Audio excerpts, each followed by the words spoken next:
A summer slumber reawakens with the field of drivers still trying to trace out their dreams to run for a championship. But to keep doing that, they'll have to trek through racing's field of dreams in the heart of the Midwest. We're live. The KBueno Racing Network welcomes you to coverage of race number 7 in the Season 4 SAAC Cup Series from the virtual Iowa Speedway in Newton, Iowa.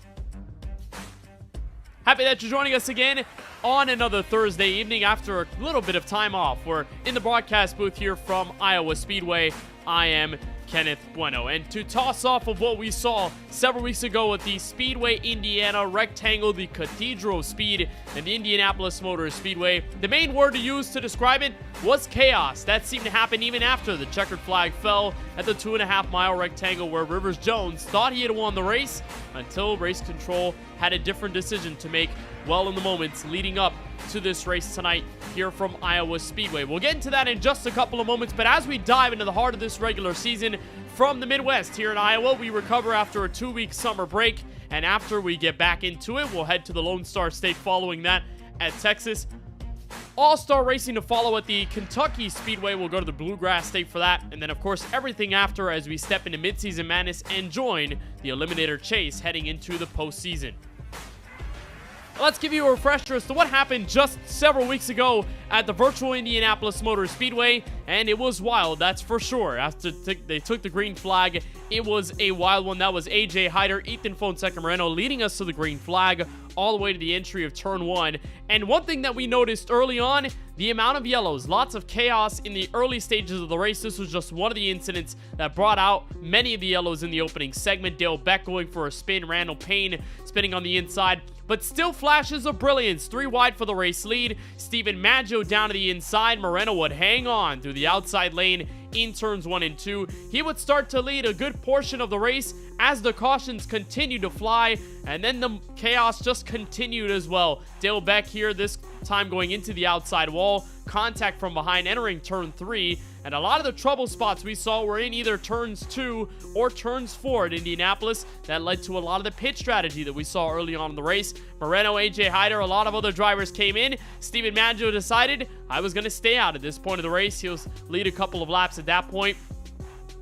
And then from what we saw, of course, a lot of the drivers using the draft and in the midst of the dirty air, just trying to find that level of grip. Another near 3-wide moment. Moreno down to the inside as he was trying to charge on fresh Goodyear Eagles all the way to the front. And then right after that, AJ Hyder and Moreno, they decided they were going to hit pit road near the end portion of the race. That was the longest green flag run of the night that we had up until that moment. And then more carnage. Ellis Wells going into the outside wall, catching the car of Randall Payne to the outside. And then that would bring out the yellow, halting the field together. And that would alternate strategy big time. A lot of movers up at the front. Malachi Drake being the man to lead the field to the green flag before he would spoil it all. The entry of turns 1 and 2. Car would go sideways right in front of Maggio, and then Rivers Jones would squeak by that James Bomar, that 15 car, involved in it to the inside lane. He would ricochet back up the racetrack. Brad Sawinski would get a huge piece of it near the outside wall, and that's eventually what led to some of the final restarts of the race that led us into overtime, where that Red Bull Cash App Toyota Camry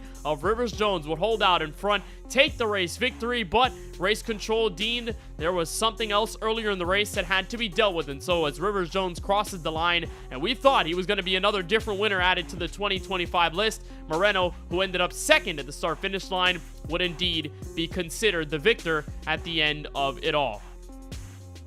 Well, we'll let you be the judge as to what happened. This was on lap 14 to bring out the eventual race control decision to disqualify Rivers Jones from the race. So Jones is on the outside. Cody Rivera, that's one of the co-league owners, on the inside.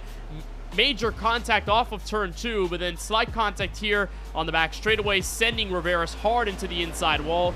And of course, that car was taken out for the rest of the race. So in all of that, that is what brings out the situation we find ourselves with here in tonight's race. Whether that decision was, of course, justified by race control, and whether Rivers Jones is going to have that be a knock on his resume for now. He is registered in the session, and so is Cody Rivera. So both of them are going to try to recover from the ending result. Rivera after the crash, and Jones after that disqualification. So Moreno, in all of that, ends up catching his 3rd victory of the season, which has been a staple to see over the course of the 2025 campaign. We saw him win earlier this season at Michigan, then grab another one in that stunner of a finish at the virtual Charlotte Motor Speedway.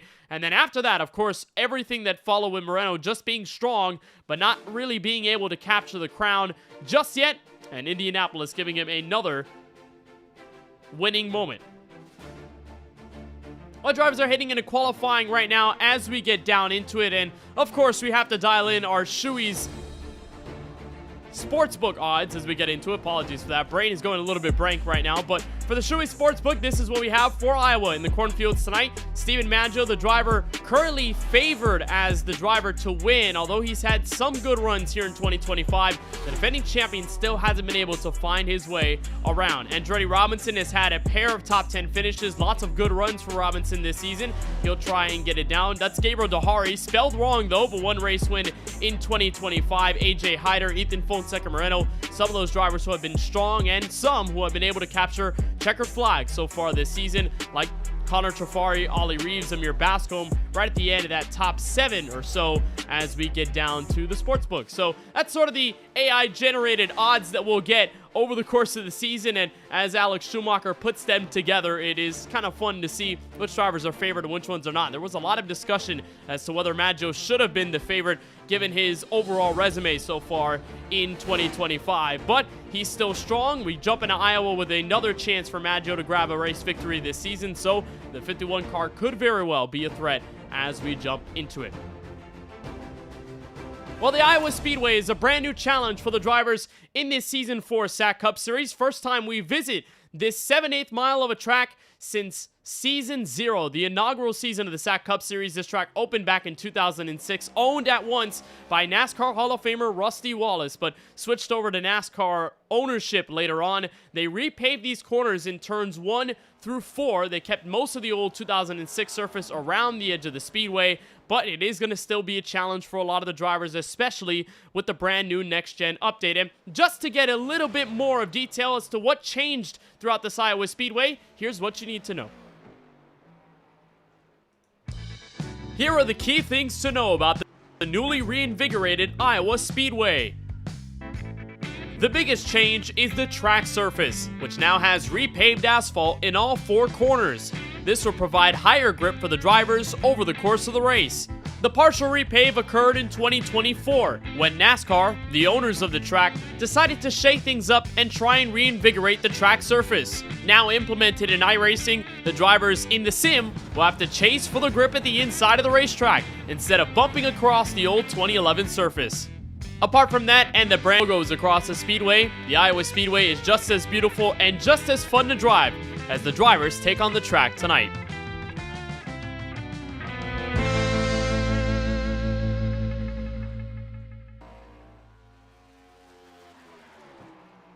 And as the drivers continue to put qualifying laps down, a very good look at what this new Iowa surface has to offer. It's under the night lights here in Newton, Iowa tonight, but of course the biggest thing to keep in mind, that darkened asphalt surface in the middle of the corner, specifically on those bottom 2 grooves, that has a ton of grip. And Iowa, for the most part, being known as a lack of grip racetrack, this one is going to provide different levels of grip for the drivers that they'll have to figure out over the course of the evening.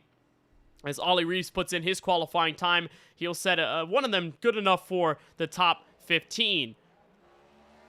But that differing level of surface between that good grip on the inside of the corners and then, of course, that lack of grip on the straightaways will lead to some differences in opinion, some differences in the car oscillating up and down and the way that things will handle, especially over the course of a long green flag run. So qualifying coming down to its final minute or so here from the virtual Newton, Iowa track. And of course, looking back to that schedule, we have a ton of racing going on, especially through the back half of this summer and into the Eliminator Chase, which will decide that championship finale. The virtual Auto Club Speedway decide that champion at the end of Season 4 of the SAAC Cup Series. So a lot of different tracks in the midst of that. Of course, the 1.5 miles at Texas, another 1.5 miles at Kentucky. But when that mid-season madness starts, first ever trip up to the northwest at the Portland International Raceway, Talladega to follow, then Phoenix, Homestead, and the like of other tracks that'll bring us into that eliminator chase format that begins at Darlington later on this season. So plenty to look forward to here on the KBueno Racing Network as we dive into those final races here in the heart of the regular season. Hard to believe that we're already past halfway and things have already changed so much after so long. Well, qualifying has just come down to a close here from Iowa Speedway, and so we will take you trackside and bring you tonight's starting grid to see exactly where every driver and your favorite driver will be lining up here tonight for race number 7 of the Season 4 SAAC Cup Series. We're on the pole. It is the number 72 car of Gabriel Dehari, already a one-time winner this season from Las Vegas. He'll try to get another win in 2025 with a 22.333. Austin Duron, who has picked up 2 top 10s in the last 2 races. He'll be trying to look for his first win of the year. He'll be on the outside of row number 1. Back in row 2, you'll find the Indiana native of Trevor Haley in the 19 car. Cody Rivera will be on the outside in position number 4. Back in row number 3, you'll find Andretti Robinson, solid running as of late for the 45 car. He'll be joined alongside Juan Escamilla in the 98 car for KBueno Racing, going to roll off outside in P6. Gino Mero in the number 46 car lines up in 7th. Shockey Tarpley brings his number 25 car to P8 on the starting grid. And those final 2 in the top 10 include the man who is the favorite on the Shoei Sportsbook odds for tonight's race at Iowa, Stephen Maggio, and Christopher A. Robinson in the 12 car, going to be on the outside to roll off the top 10. AJ Hyder in the 48 car rolls off from 11th. Ollie Reeves will bring it in from 12th place in his number 31 Chevrolet. Nicholas Baumann fast in practice, but only good enough for 13th on the starting grid, with Larry Miles in the 30 car on the outside in P14. Back in row number 8 is where you'll find Duncan Fall. His number 61 car will roll off from the top 15. And Jonathan Jurgensmeyer, his 00 Ford Mustang, will roll off in P16, followed by Wyatt Roberts inside of row 9. And Connor Zola, the number 13 car, outside in position number 18. Back to round out the top 20, Travis Van Oostendorp in the number 47 had some struggles several weeks ago at the virtual Indianapolis Motor Speedway. He'll try to recover, and same deal for Brad Sawinski. His 28 car rolls off from just the inside of the top 20. Behind them, Alexander Schumacher from 21st, Quincy Strawhacker back in 22nd. 23rd in row number 12 will go to Jamie Wright in his number 38 car, and Donovan David, his number 4, will roll off outside in 24th place. Then Alice Wells in 25th. Gabe Cazzola going to be in the 18 car from 26 on the starting grid. Michael Walls and Connor Trafari 27th and 28th in row number 14. Trafari, the Sonoma Raceway winner, and going to have a deep start in this field with Declan George 29th. And the 3-time winner this season, Ethan Fonseca Moreno, was very fast in practice. Looks like didn't have enough in qualifying to get through. He's the first driver without a qualifying time. Amir Bascom, Jaden Porter going to be 32nd and 33rd. The 21 and the 97 car in row 16. Justin Raw will be inside of row number 17 and 34th. Rivers Jones in 35th, trying to avenge that win taken away from him after that post-race penalty from Indianapolis. And then right behind them, Brian Lorenzo in the number 1 car. He'll be in 36th place. Zachary Bonsek in 37th. And that'll round out the full field, 37 cars strong here from Newton, Iowa. Drivers right now taking some laps in the warm-up, so this will be one of those chances for them to figure out what it'll look like in race trim as the sun sets here in the Midwest. Again, one of those tracks reinvigorated by the iRacing service as of late because of that update that they're trying to bring service-wide until NASCAR 25, the video game, comes out with all of the updated NASCAR oval tracks across the calendar. So Iowa was luckily one of those tracks to get that newly reinvigorated surface very quickly in comparison to a lot of other tracks. So we'll see this track at full display.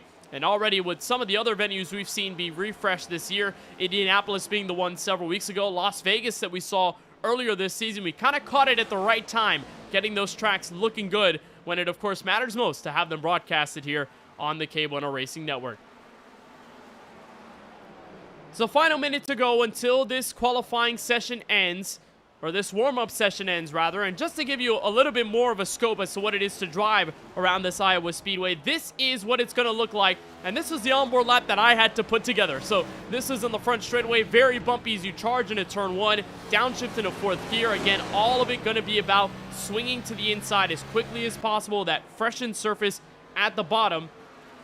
And all of that grip's going to be there for the entire race. So you're going to stay down there for as long as physically possible. Stay on that stretch of asphalt that goes outside of turns 2 and turns 4. So at that point, you're going to try to dive in, get those right side tires off. You're going to stay in those first 2 grooves, maybe groove and a half. That's exactly where you want to be. You don't want to be any higher than that. We've seen before at Iowa on the old surface, you can make the high side work.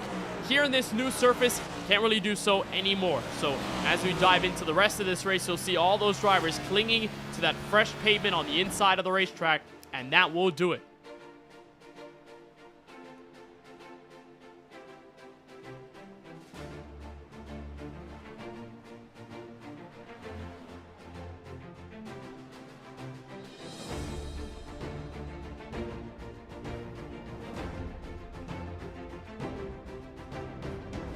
So final seconds tick down in warm-up time, and we are just about ready to get the green flag here tonight from Iowa Speedway. This race goes as long as 138 laps, so we'll go about 120 miles here from this 7/8 of a circuit here in Iowa, just about 1.4 kilometers around this track, and that means just a little over 194 kilometers as we step into the drivers will get behind the iRacing official pace car, and we will get going as Gabriel Dahari and Austin Doron, 2 very strong drivers this season, one with a win, one looking for his first, going to try to rally it from the inside and outside of row number 1 behind the pace car.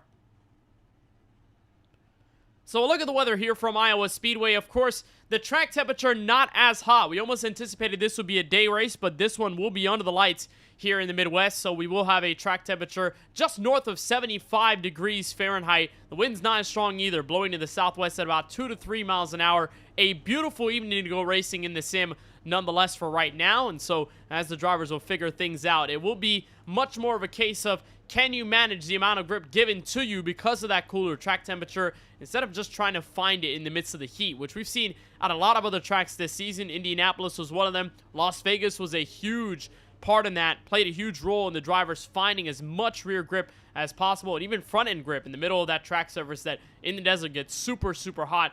And although Iowa in the middle of the summer does get very, very humid, gets very hot out there, it is one of those tracks that does play a big role, especially when it's under the nighttime, how cool it gets and how cool it's going to be tonight as the drivers take the green flag.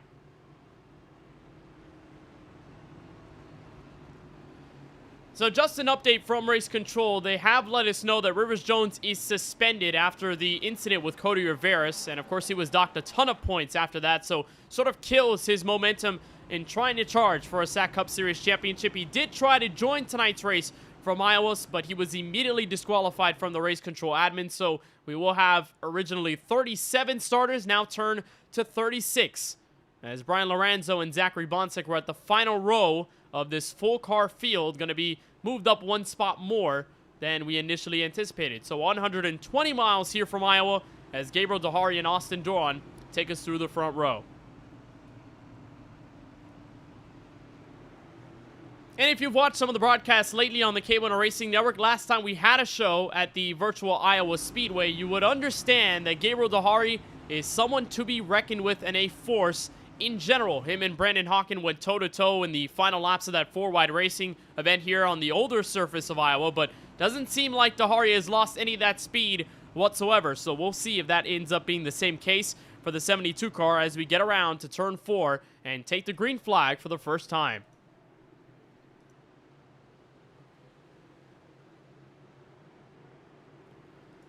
Gabriel Dahari and Austin Doron will lead the field off of turn 4. First time that we're racing in Iowa since the inaugural season. Green flag from Iowa Speedway.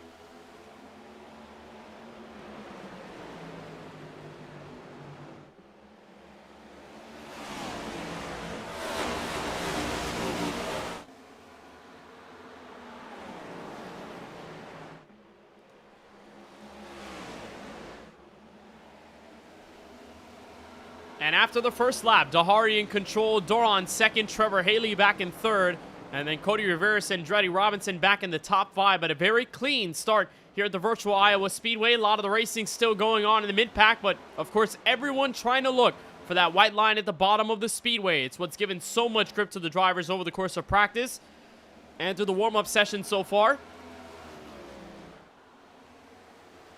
And it's playing a role already in the first several laps as Dahari rolls that middle lane, just playing all of that defense. But for the most part, single file through the field. First side-by-side battle appears to be inside this top 15. That's Laurie Miles, Jonathan Jurgensmeyer battle for position up in front.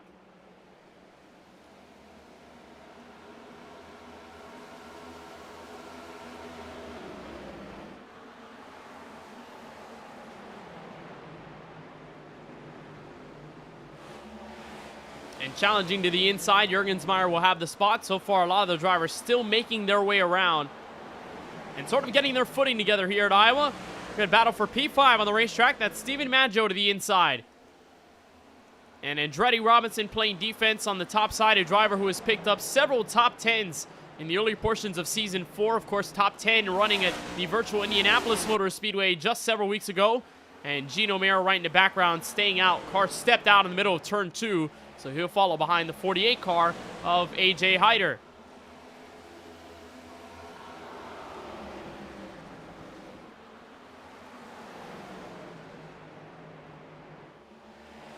And right in front, Trevor Haley, the Indiana native, just trying to get around us so far right now. And Cody Rivera's inside the top 5. He'll step to the inside and try to make something work. So Rivera's trying to rebound, of course, from the crash that got him at Indianapolis Motor Speedway with Rivers-Jones. That is what resulted in that final penalty given to the 26 car that encumbered his win and basically disqualified him from running tonight's race at Iowa. And for Cody, a very good start. Seemingly how it built up in Indianapolis right before that crash. A very solid run for the 36 machine. Had a great qualifying effort at our last mile-and-a-half race at the virtual Las Vegas Motor Speedway. And that turned into a solid finish for Riveras at the end of it.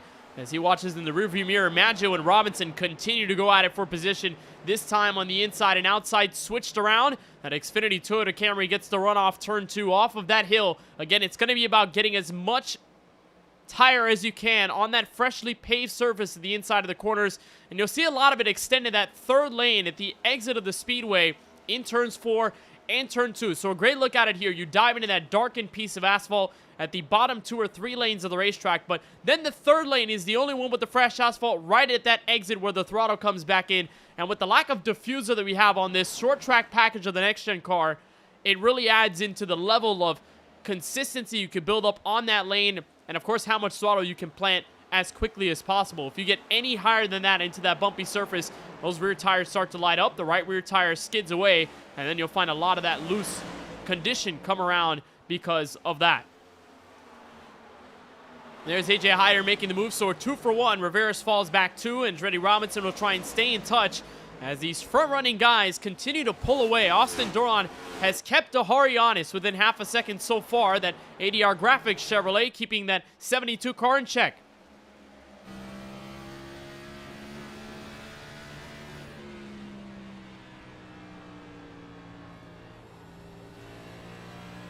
And a look on board from the Las Vegas winner as he tries to hold on to the race lead, and right behind, Stephen Maggio is starting to make up ground considerably, already up to 3rd in this hard-charging effort through the first 12.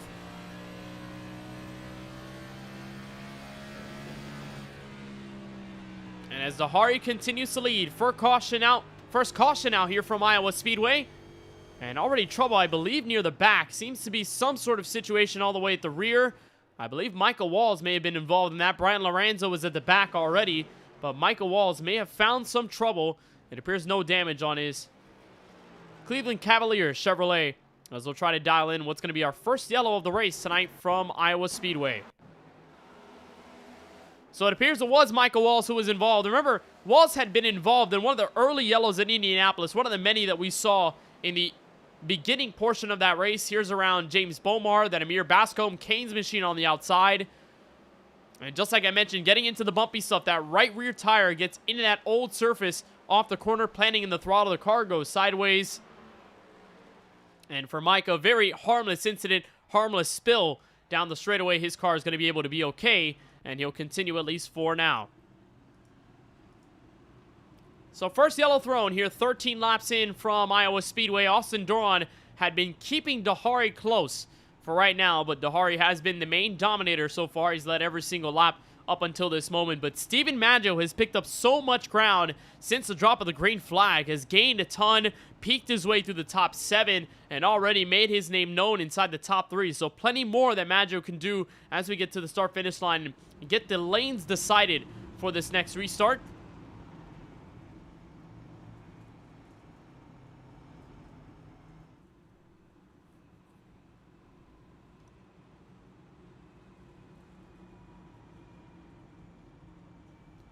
But as Maggio rolls through, a driver who last time went to victory lane at Las Vegas, that finale race of last season. And this Xfinity Toyota Camry looking strong right now as he steps into the top 3 with Trevor Haley right behind and AJ Hyder following suit.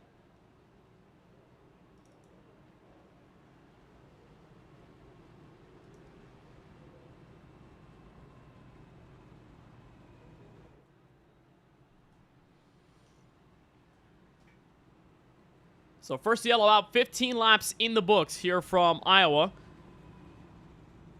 And already just a lot of calmness in the middle of the field. You know, way longer than we went to Indianapolis. Of course, that first lap featured yellows. The first 5 or so laps had many cautions thrown out. And a big field, lots of anticipation, lots of jitters at the Brickyard. And a lot of drivers found trouble.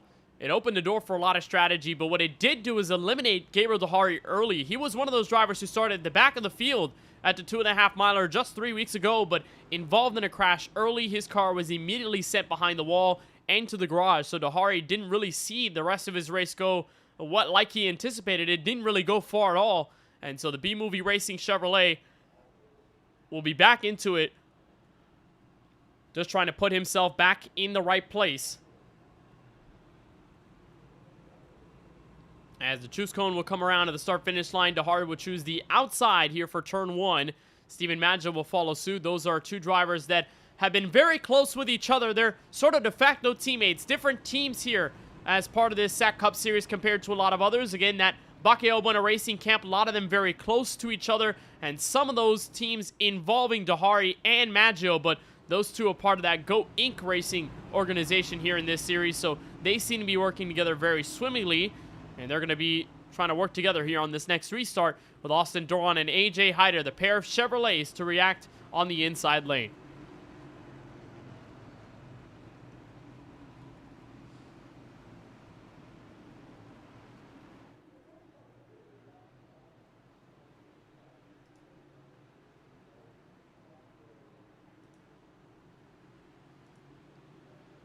So pace car comes in for the first time tonight. Dahari and Doron will lead him back to the green flag. And a great jump by Dahari and an even better one from the second row on the outside. Maggio fires off into turn 1 for P2.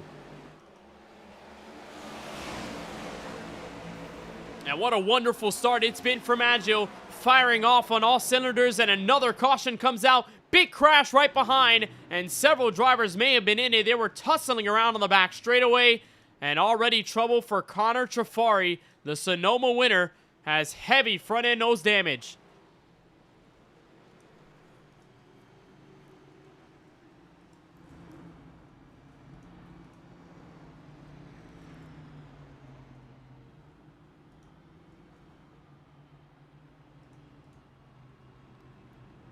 And there's the Trafari as he's already a lap down. Car is heavily damaged.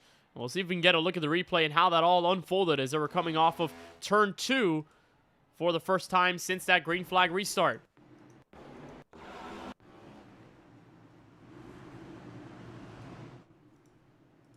So this is coming to the restart here on the outside. That's that Chris Lilly Designs black, neon green, and white Chevrolet in the top side of the racetrack right behind Moreno. And as they charge for turn 1, I believe they're about to go 3 or 4 wide. Huge checkup right around where Ellis Wells was. Justin Rock gets involved, and yeah, that's Moreno getting a piece of that 9 car and going right into the outside wall hard. Car just overcorrected at the wrong time. Let's see if we can get a look on board with Trafari.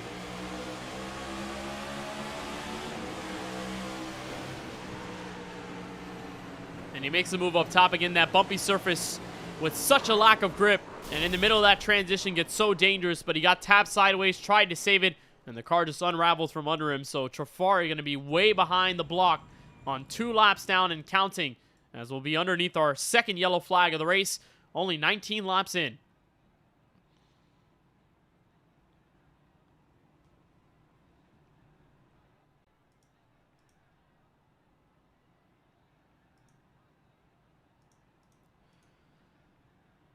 Someone to caution once again from the virtual Iowa Speedway. So far, Gabriel Dahari continues to lead. We'll take a short break to fix out some technical difficulties, but we'll be right back. You're tuned in to coverage of race number 7 in the Season 4 SAAC Cup Series from Iowa.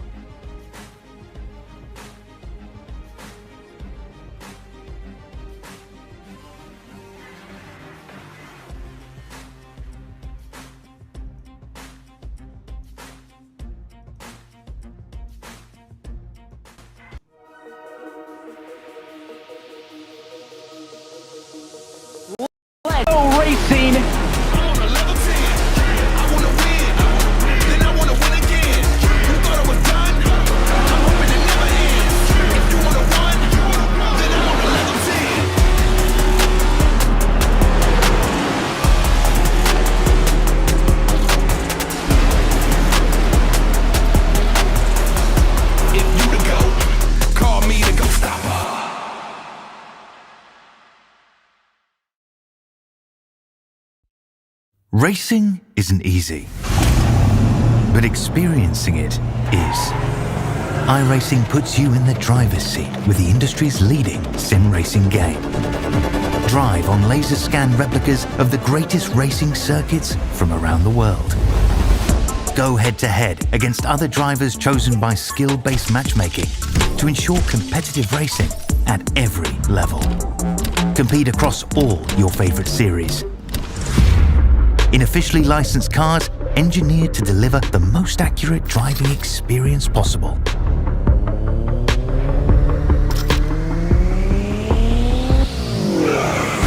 Join a race or host your own with players from across the globe. Race against the computer or in a league with friends. Feel the thrill behind the wheel. Visit iRacing.com.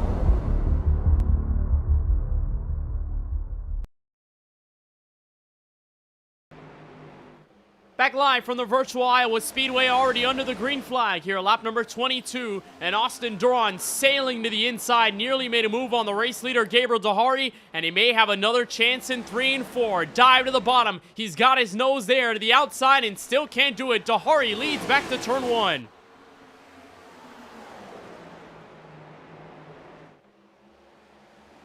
And thank you for the patience on the KBueno Racing Network, just sort of figuring things out as we were getting through the first portion of this broadcast, but everything seems to be smooth, everything fixed, and now Doron trying to make things interesting in the battle for the front. Maggio running fourth, running third rather, AJ Hyder running fourth.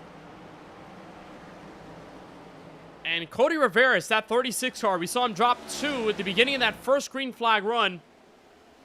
And so far, that Ford Mustang has already stepped back into the top 5. Trevor Haley has fallen back to P6. And our first proper battle for position, you got to go all the way back to P8. Gino Mero trying to hold off a hefty amount of race cars. Ollie Reeves, Shockey Tarpley, Nicholas Baumann, and the like continue to battle back to turn 1. And again, it's going to be about finding that very bottom of the racetrack. And you can easily sail it too far in the corners here at Iowa. So plenty of times you'll see that car on the inside in the middle of the dirty air trail up a couple car lengths, maybe a couple lanes up the road, and it could catch the car on the outside lane, sort of like we saw with the likes of Moreno and that Connor Trafari car, who still at the moment is 9 laps down and counting, and it appears he is our first DNF of the race here, 26 laps in.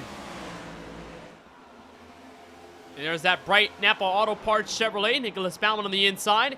On Shockey Tarpley, the car right behind of Juan Escamilla, that Freeway Insurance Chevrolet based on that Daniel Suarez paint scheme. And the roll from the outside, this battle continues just inside of the top 10. Baumann, who found tons of trouble at the Brickyard several weeks ago, a place where Baumann usually could be good at, but unfortunately just found the bad luck. A lot of ill-handling moments and places where he just found that trouble. Near contact with the Valiant Chevrolet as they stepped into 3 and 4 right up the road. Gino Mero may start to find the pressure. Ollie Reeves right behind in turn 1.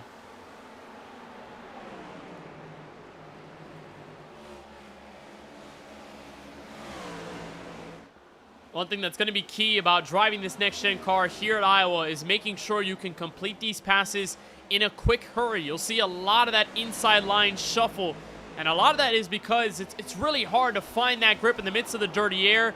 And now Iowa, notoriously, it's been pretty hard to pass on that inside lane because it gets so bumpy and so deteriorated, gets very slick over the course of a green flag stretch of more than 25 and 30 laps.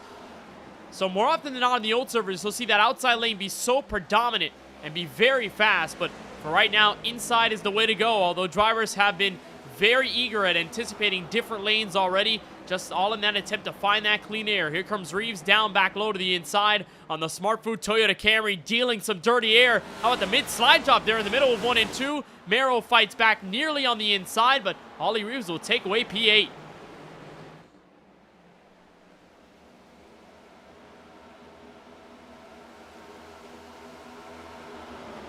And the auction for what's going to be 10th continues on. Tarpley, Baumann, entry turn 1.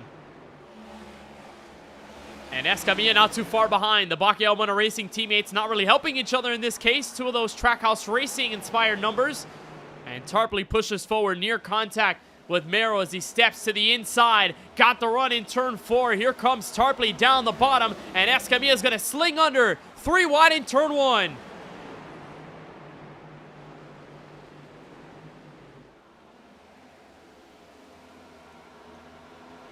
here's really where the mayhem ensues, where Jonathan Jurgensmeyer and company is all the way at the back of this field to the top 15.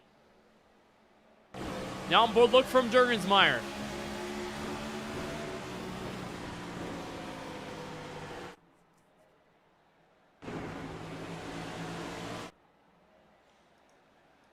Again, just trying to find some of that grip at the bottom end of the speedway, but these guys are gridlocked back to back to back. 2 rows, or now 3 rows, maybe 4 rows of 2-wide action. Amir Bascom in the background. There's the 13 of Connor Zola and Larry Miles, Travis Van Oostendorp. And the 3-time winner this season, Ethan Fonseca Moreno, down to the inside.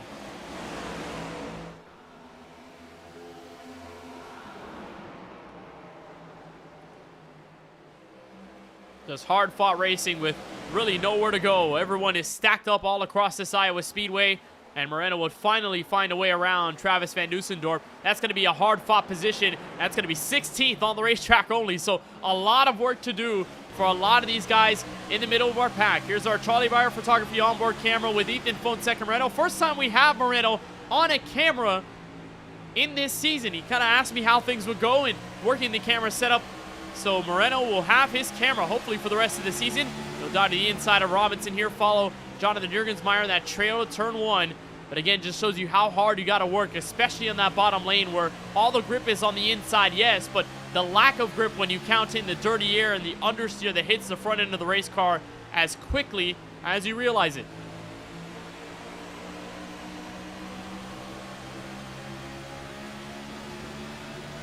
So Moreno back in the top 16, and the top 3 have pulled away from the rest of this field. Remember that early progression that we saw from the Cairo, New York native of Steven Maggio? That has since dwindled, and he's remained in P4. Cody Rivera's has stayed back in 5th by at least 2 or so car lengths, but for the most part, everyone trying to stop Gabriel Dahari, the man at the front of the field. Doron back by now 0.6 of a second, and AJ Hyder, you can never really count him out, and this seems to be a reignition of the battle from Las Vegas Motor Speedway, a race that Hyder felt that he really could have won.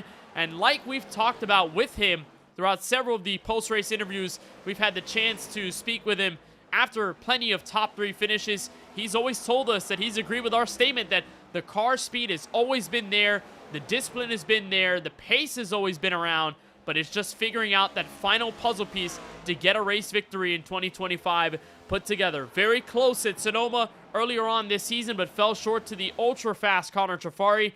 And then, of course, at Indianapolis, another solid finish. Put his car in the right place, but just didn't have the oomph ready for the checkered flag. So Hyder putting in some of the fastest laps inside this top 5 at a 23.908. Everyone's still in that 23.9 second bracket. A lot of the drivers in qualifying, and their best laps were just about a full second slower. So already a demonstration of how much tire wear has mattered a ton here at Iowa Speedway. And even with that newly repaved surface in the middle of the corners, that was part of NASCAR's implement to this track back in early 2024. They realized kind of what the situation was, and they anticipated that they would not be repaving the rest of the surface anytime soon. But this track is still tire eater, make no doubt about it. And for all of the drivers, they continue to suffer in the less speed that they carry on throughout the speedway and the way they're going to have to shift their perspective as the race progresses.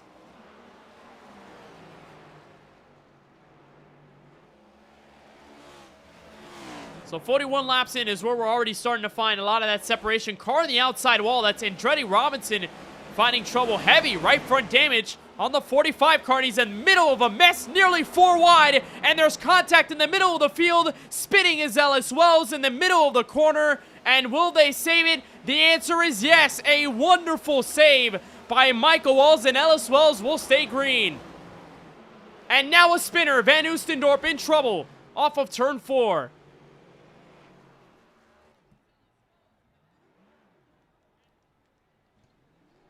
And all of that was going to boil over very quickly. Caution out for just the 3rd time tonight. And it's the 47 car of Travis Van Oostendorp involved.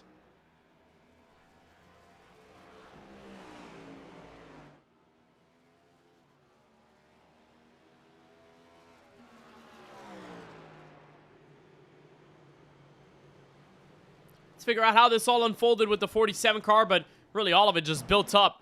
All up until that moment where Van Oostendorp had been in the middle of it. So it all around started in turns 1 and 2. A lot of the splitting of the field happened around that point. We saw Andretti Robinson get near the outside wall. I believe Larry Miles had slowed up. And yeah, Larry Miles slows up in the middle of the corner. Robinson's in the wall. I believe that was independent of each other. But as they're stacking up in the background, that almost seemed to be the cause of the yellow. Escamilla finds trouble. I believe he hit the outside wall.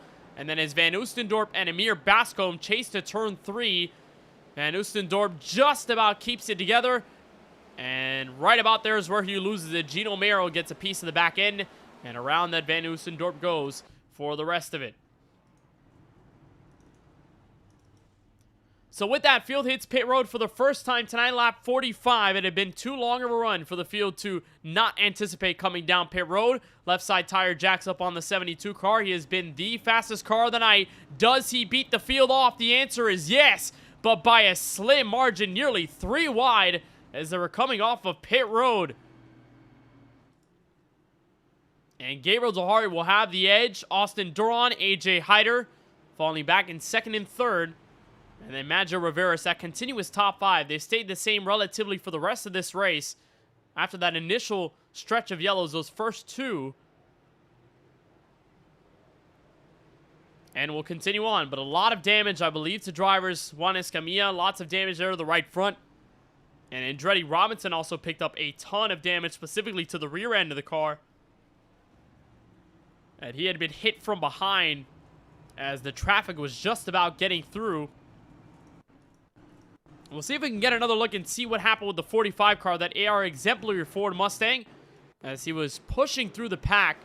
And it was an initial spill that put him in trouble. So here's the battle up front, top 6 with Trevor Haley. And remember, Robinson had a very fast Ford Mustang to start this race. And it was right to the inside of Haley. Things seem to be business as usual. Car just steps out. And he saved it up until right about there. That is a hard hit, and that's exactly what gave Escamilla the right front damage as well. And that could be heavy tolling suspension damage for Andretti Robinson, and then things made even worse by the fact that he had just gotten pummeled by the rest of the field moving through the traffic. And this night has turned sour very early for Andretti Robinson.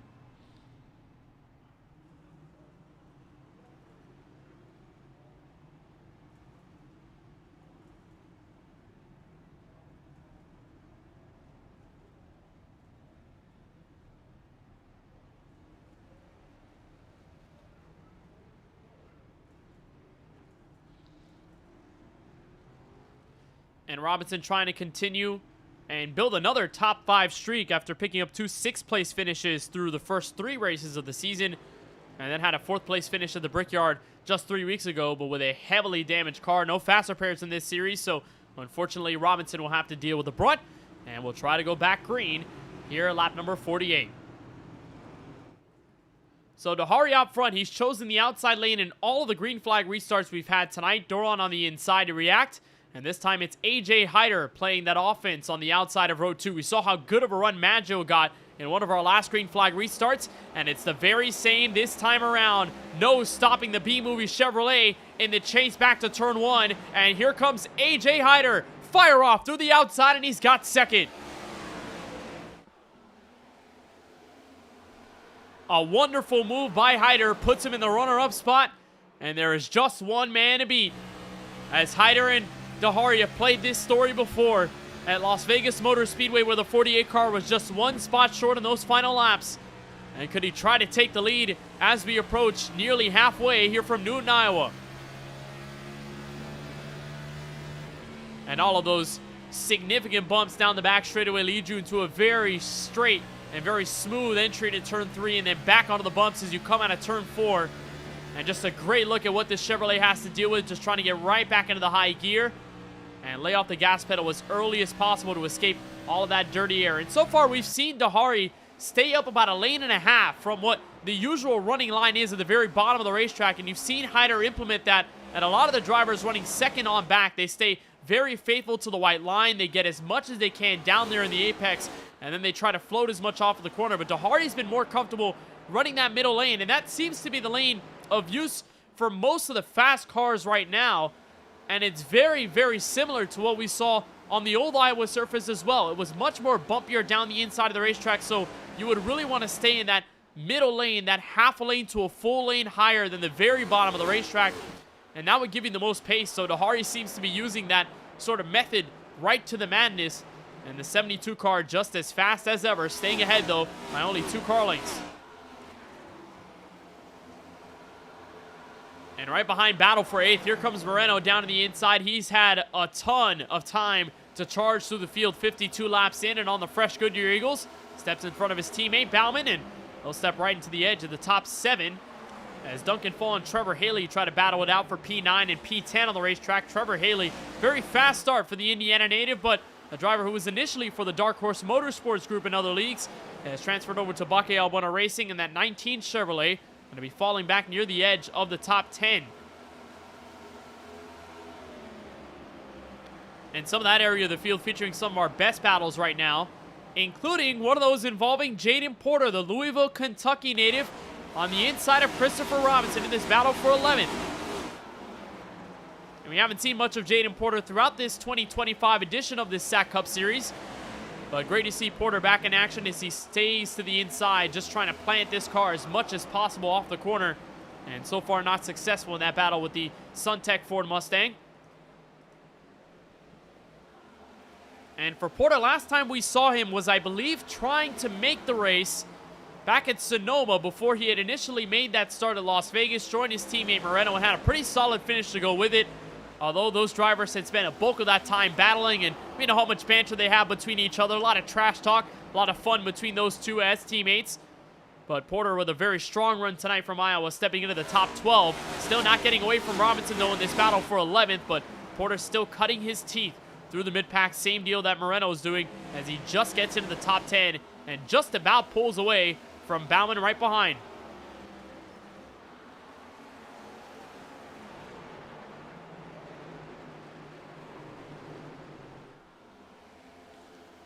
And caution out again. I believe Connor Zola and many others are involved. Hard crash near the outside wall. And this time it is Alex Schumacher, one of those trapped on the outside of the banking. And Travis Van Oostendorp, who had been involved in our last yellow.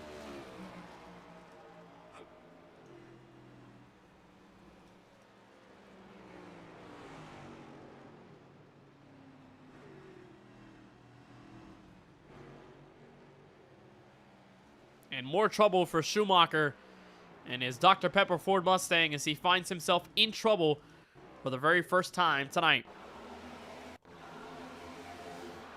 Let's get a moment and see how this all unfolded. So it's Ellis Wells down the bottom and Zachary Bonsack in the middle, but I believe trouble may have started right in front of this group where Schumacher found himself in the middle of. And they're 3 wide entering the corner, and yep, right in front of the road is where the 26 car, or that's the 28 rather, Brad Sawinski gets spun around by Zachary Bonsack, and in the aftermath, that's when Schumacher and Van Oostendorp get involved. And here's a look on board from the Port Huron native.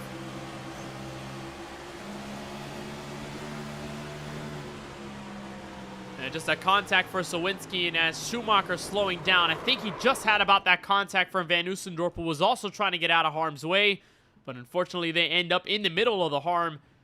And that's where they're going to be on pit road now, as a lot of the drivers try to take their damage repair for either the first or second time tonight. Not as much damage to take them out of the race fully, but so far it will be enough to put them so far back in track position. Again, a very large field tonight. 36 cars registered. 2 of them seem to be out. Zachary Bonsack, I believe, has put his car behind the wall, so he will be done. But again, a large field. We've seen that a lot through the first 6 or so races of this season. Lots of big-time fields. At Charlotte, we had more than 40 cars registered. We had to slim the field down through qualifying. And even in Indianapolis, a lot of cars in that as well. Nearly 40 full at the Brickyard. Brought us a lot of that chaos, but still great racing with a ton of good numbers involved. And tonight, no different. A lot of the drivers excited for the return of SAAC after that 2-week-long summer break in the middle of July. And we're going to step right into August with a lot of that heat building up to that mid-season madness tournament that starts at Portland later on this year.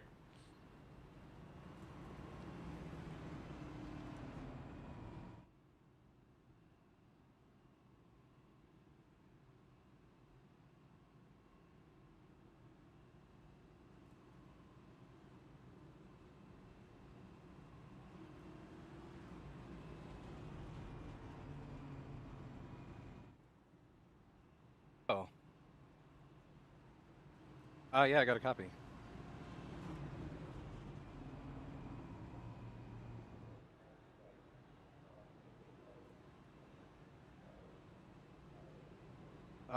Whole lot of carnage, just a lot of piranha mentality. Guys make one mistake and they got to capitalize on it as much as they can. It's hard to pass here.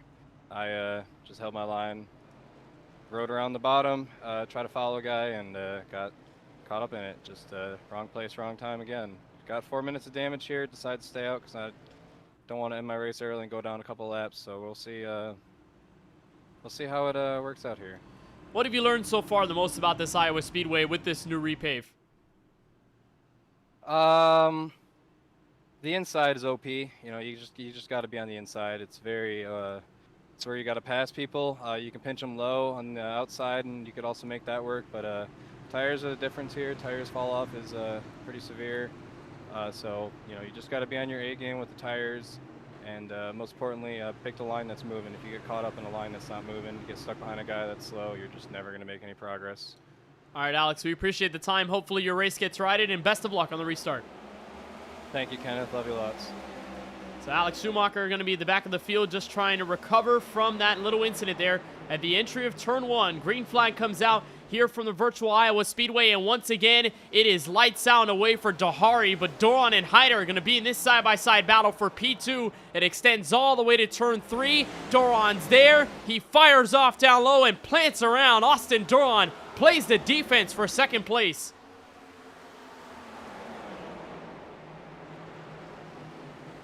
And again, we saw that second row on the outside lane get such a good jump on the last restart. It helped Hyder slide in front of Doron and that 52 Chevrolet as they got back into the corner.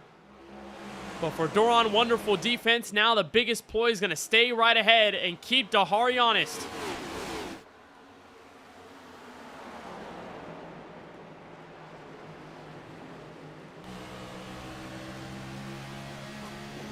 And here's the onboard look from Doron.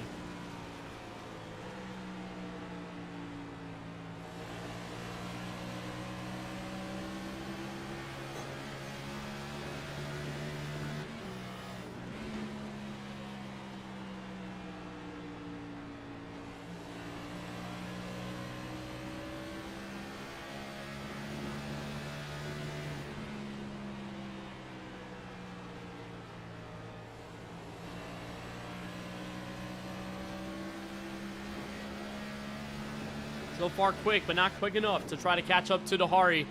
And lately, no one's been able to get at least within 2 car lengths of the 72 car, especially right after these first several laps on a restart. Doron has been significantly quick, and he's starting to put on a very solid run in the case for the championship. We talk about overall points. You know, in this eliminator chase format, it's not about the win and you're in like in a lot of the other playoff formats that come across on iRacing leagues on the oval side of things that kind of replicate that NASCAR Cup Series playoff championship format.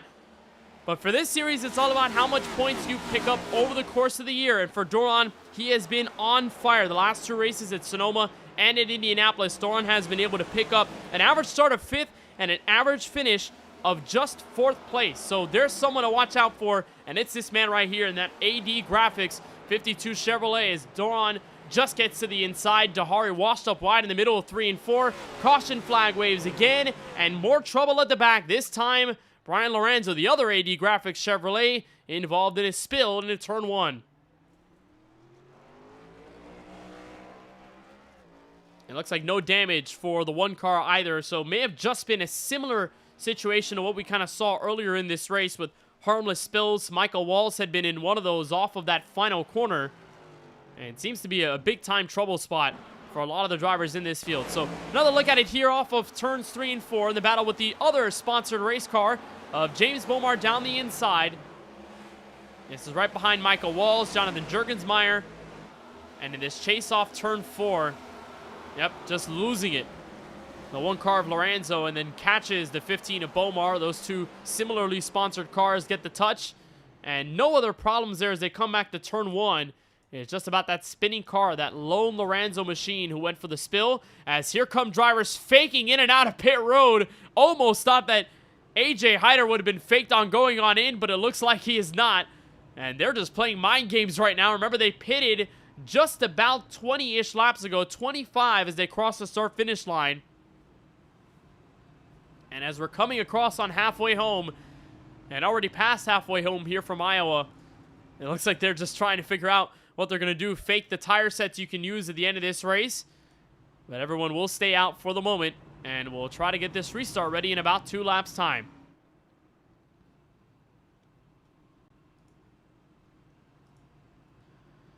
So as we continue tonight's race from the virtual Iowa Speedway, just a reminder that there is more excitement down the road starting in August on behalf of the KBueno Racing Network, a celebration of the series by the network by launching a new series. The KBueno Truck Series launches this August. Signups are still available right now. If you want to join the series Discord, you can reach out to me, Francisco, or Charlie. You can reach out to the email kennethbueno17@gmail.com or on Discord at kbueno1717. The Truck Series begins on August 11th at Daytona, ends at Homestead Miami Speedway in early December. We are so excited to bring this series to you. It'll be a truck league. First time we have it on the KBueno Racing Network since 2021, and the Oscar Truck Series that we used to broadcast back in the day. So if you are interested and ready to get going and celebrate with us at the KBueno Racing Network's 5-year history, you can join the KBueno Truck Series that kicks off August 11th.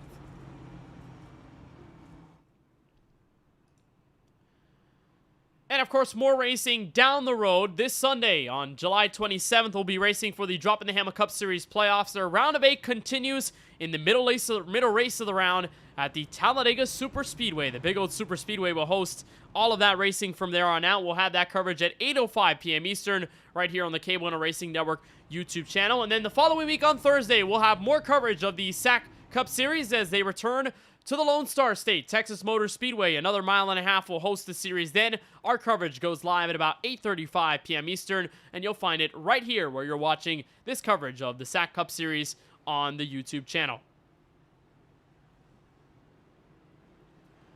So ready for the restart past halfway home. Dahari leads them continuously. Doran back in the inside, trying to fend off another hard send by AJ Hyder. Every restart that we've seen that second car on the outside lane get, it has been better and better each and every time throughout. They have predicted Dahari's move through the restart zone. Steven Maggio and Ethan Fonseca Moreno will round out the top 5.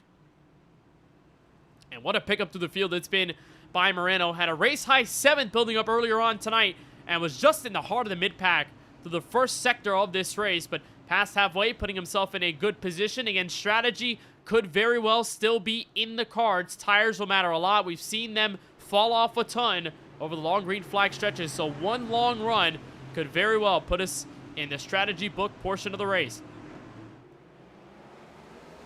Back to the restart zone. Good jump by the 72 of Dahari, and again, Doran will have to deal with an outside favorable charge by AJ Hyder again in 1 and 2. Doran will play the defense. Arc down low. Looks like Hyder will stay up high. Door to door for second in turn 3.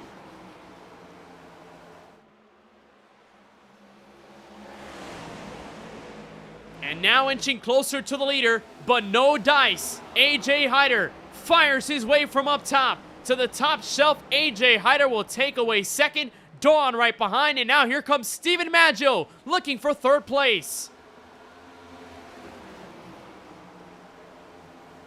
And this is that fire that we saw from the New York native early on in tonight's event, where he stepped into the top 5 for the first time. And now here he goes. Crossover, near block, contact. Doran is sent sideways in turn 1. He'll try to save it, and he can. Hard into the outside wall goes Doran. And the man who's picked up 2 top 10s in the last 2 races will see his race go sour 75 laps in.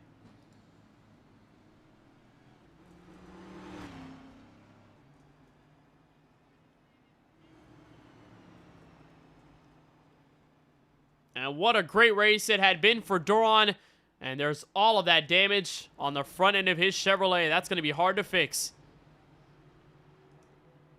And again, it started with that contact off of turn 4 as Steven Maggio was just about to make that move. Switch over to the inside.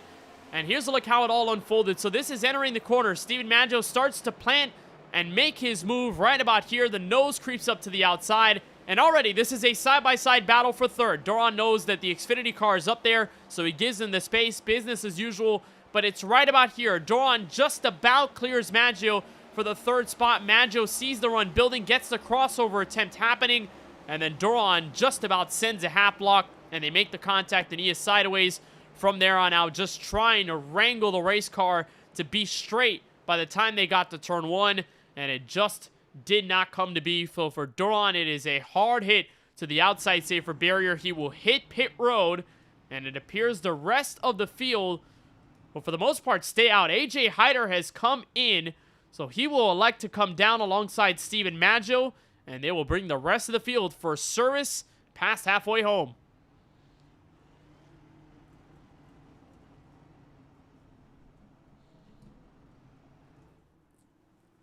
And that's Wyatt Roberts going side by side with him. This is just on the exit of the top 20. And again, the concern here is going to be about the tires, not necessarily about fuel to make it to the end, because you could very well put yourself in a situation to go as long as more than 70 laps here at Iowa. But it's more about how the shoes on the race car will hold on. And for the Goodyear Eagles, they seem to wear down very quickly. Even with that revamped surface on the inside of the racetrack, it has been very grippy. But for the most part, a lot of the drivers need the tires. And so everybody just about from 20th on back will hit pit road. And Gabriel Dehari will continue to lead, this time with a good friend and good teammate, Ethan Fonseca-Moreno, right behind in P2.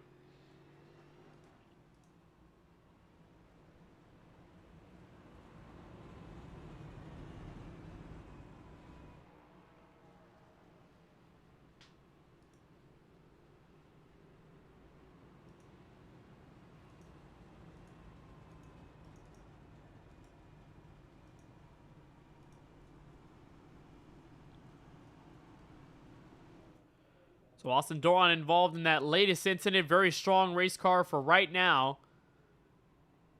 But as everyone watches on, they will stay on to the racetrack and just figure out what they're going to do. For Doron, I believe he has already hit pit road. His car just getting his damage fixed. And yeah, there he is right behind as the field comes by. I believe Doron will fall a lap down, just trying to fix the rest of his Chevrolet. But in deep trouble. One of the fastest cars of the racetrack is already in this race.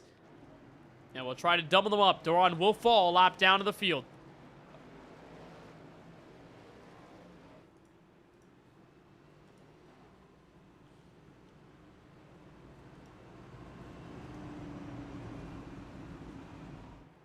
So Gabriel Dehari and Duncan Fall will lead us back to turn 1. Duncan Fall, first time we see his name creep up into the top 3. That Fall Creative Chevrolet going to step into the inside. Again, very vulnerable place to be, though, especially with the charges we've seen from outside row 2, which is going to be held by Moreno. And Jaden Porter race high top 5 after starting deep within this top 15. Remember, Moreno was one of those first drivers not to take a qualifying time, had to scurry his way through the pack, and already in a place to win inside the final half. Green flag again from Iowa, and a wonderful start by the leader, and a poor start for the car on the inside. Fall found some rear tire spin, struggles to get the power down in turn 1. Here comes Moreno for second.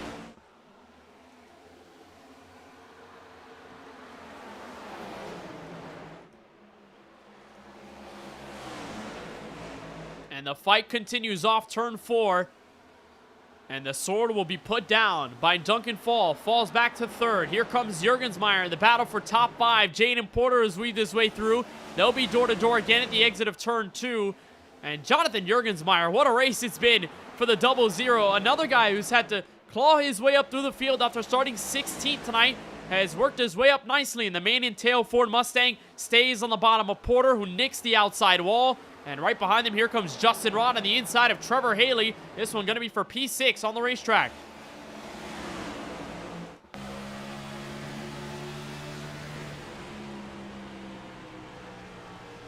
And a look on board from Justin Rod.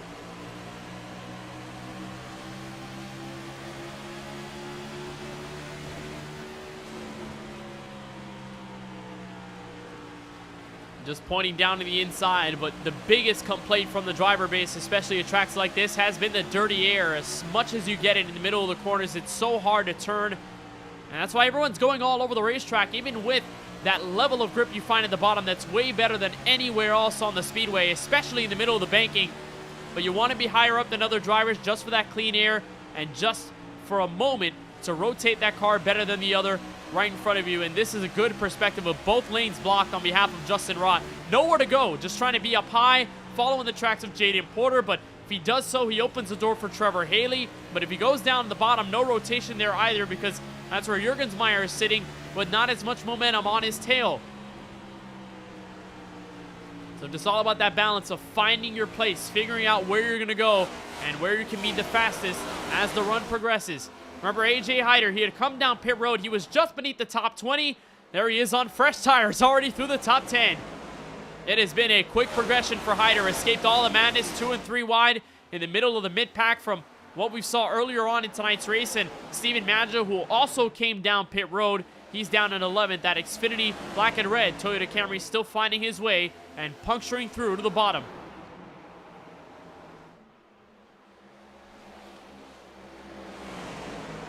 And what a fight this is. 3 wide on the inside for AJ Hyder. Makes it work at the entry to turn 1. Porter steps back.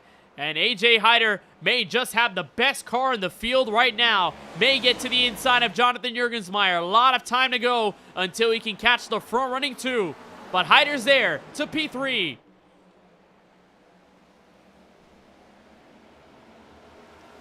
And look at how much grip he's got. Last time he set a lap 23-1. Everyone else at the front 0.2 or more slower. And Hyder is on a mission again. A driver who in his first 3 starts in Season 4 had very solid runs. Of course, his standout performance at Sonoma. And then this season has been on fire. Las Vegas could have been easily his, but he messed up on a restart. And then Dahari ended up running away with the victory after passing him more than halfway through. And then at Sonoma, second short to Connor Trafari.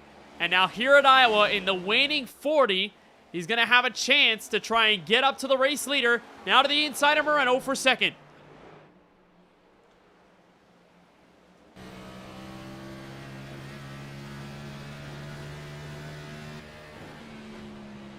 And now if you're Dahari, do you start to worry? You start to look in that rearview mirror and you understand just how fast that car is running behind you. Again, the next car who's got freshest tires is going to be Steven Maggio, who just got into P6.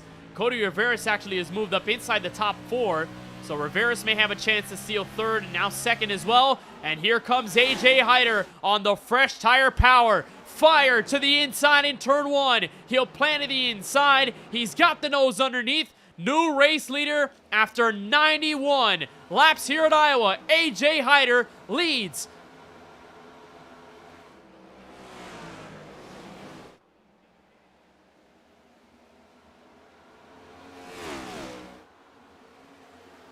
And what a move it was. Gabriel Dahari gives up the lead for the first time all race long. And now he's got to watch as AJ Hyder pulls off the afterburners and tries to run off into the sunset inside these final 46. And still even in the top 5. Cody Rivera is pushing his way forward. Steven Maggio's there.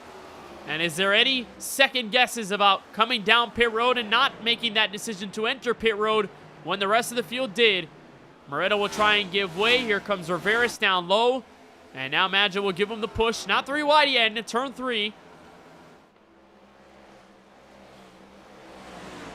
And it seems like this fresh tire call is paying off big time at the end of this one.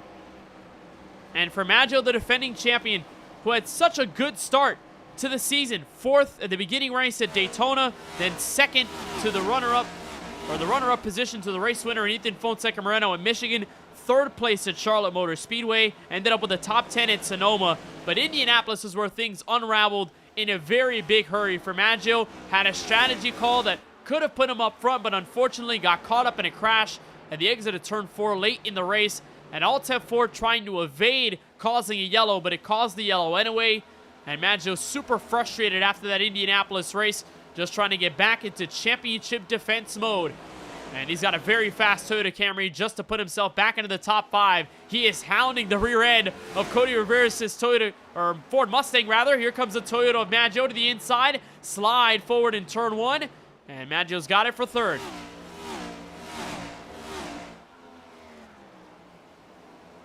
And that's the next man to catch. in Gabriel Dahari, as Hyder has already pulled away by the tune of 0.7 of a second.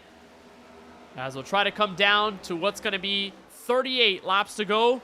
Now inside 40 to go.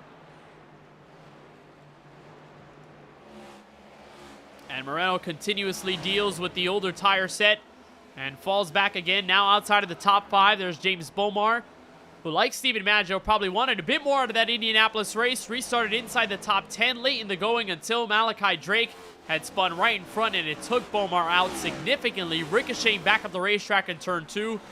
And so for Bomar, who we've seen have plenty of good runs here in Season 4, lots of runs either squandered or some that we've seen stand out in the spotlight, Bomar's going to put himself right here with good points on the line in a top 5 effort for the moment.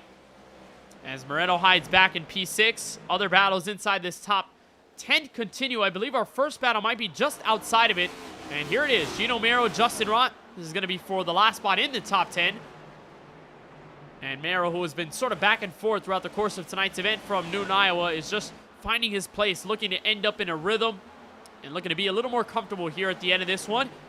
But for right now, no dice, as he'll fight with Rott. Up the road, Ollie Reeves, Jaden Porter. They're going to go at it here for 7th place. And Porter, that Jarrett Chevrolet, not giving up to the inside. And what we've seen from Iowa in this newly repaved configuration is that you can play much more offense on the inside and at least stay with the car up top for longer than usual. We saw in that old 2011 iRacing Scan service that because the very inside was so bumpy and because it was really hard to make rotation, get grip at the inside of that corner, if you had a car on the outside, more often than not, you would lose the fight 9 times out of 10, and you would lose it very quickly because you would point your nose to the inside, car wouldn't get the rotation, you go through all those nasty bumps, you put the throttle back in, and the car just doesn't want to go. It wants to charge up to the outside wall, so you wait on the gas pedal to not run over the car on the outside. But here at Iowa, with the new graphics, the new pavement on the inside, you can definitely make it work. Caution flag comes out again, and there's trouble again at the back of the field. Not entirely sure who that might have been. But after one of our longest green flag runs of the night, 36 laps to go, we'll have a caution break the action with AJ Hyder in front.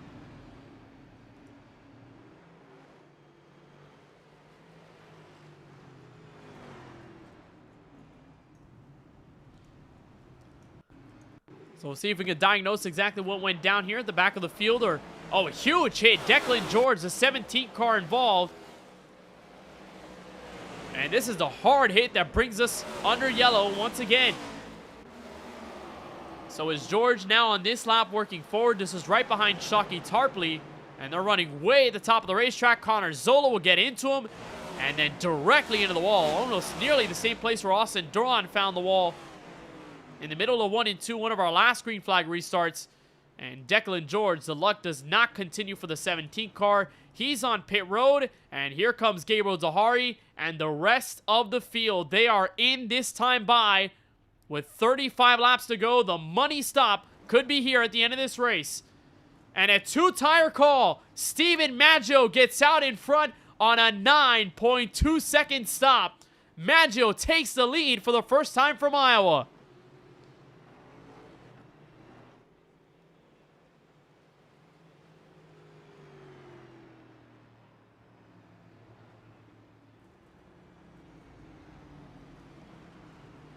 And how many times have we seen this from Maggio? 2-tire calls at the end of it in this next-gen car. Maggio knows a thing or two about getting this strategy in at the very right time when track position matters most.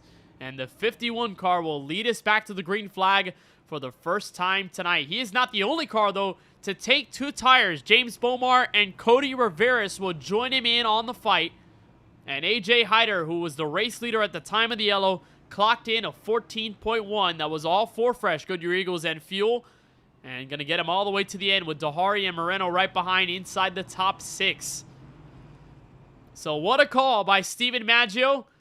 And he will lead the race inside this final stretch, looking for his first win of the Season 4 campaign.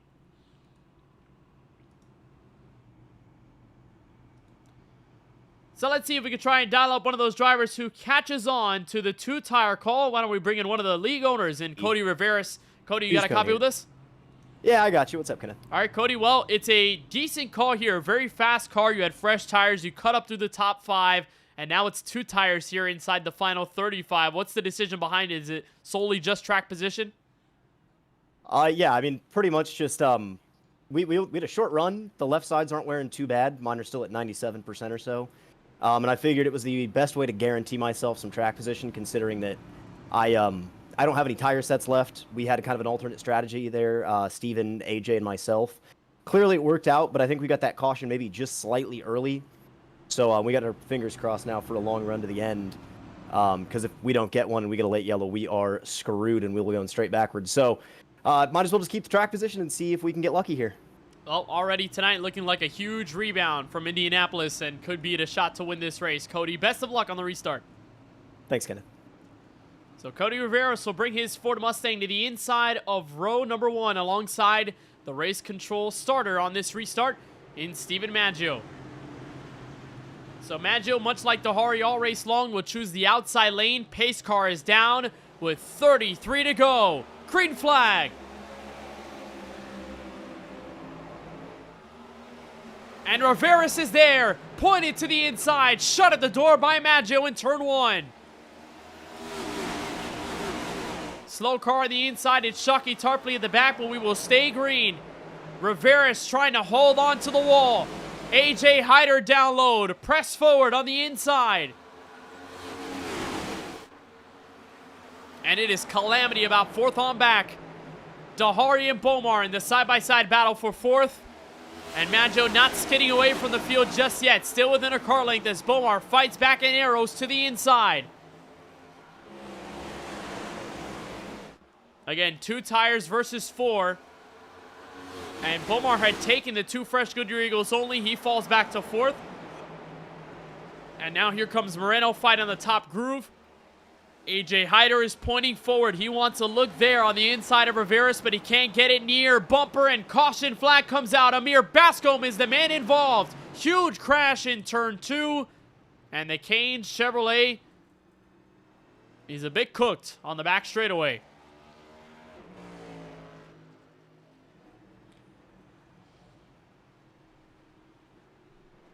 So under yellow again after a semi-short green flag run. And it brings us under rest once more behind the iRacing official pace car. Bascom had been running in the mid-pack for most of this race. And unfortunately finds himself on the short end of the stick as they came into turns 1 and 2. So here's a look at it. Battle with Michael Walls. That black beige and dark red, that maroon colored Cleveland Cavaliers car. Yep, there's contact immediately, and the Canes car goes for a spill. Thankfully, doesn't overcorrect it like we've seen earlier in this race, but Bauman goes hard into the wall. A huge and hellacious lick for the Napa Auto Parts Chevrolet. That is going to be not pretty on the onboard camera, and that was an overcorrection into turns 1 and 2. Here's a look on board from Bauman. He's slowing down. He's sideways. Oh, and there's nowhere to go. And that car is destroyed. As Bascom locked it up sideways on the back straightaway, Bauman does not find the better end of the luck. And Bauman may indeed just be out of this race fully here at lap 110.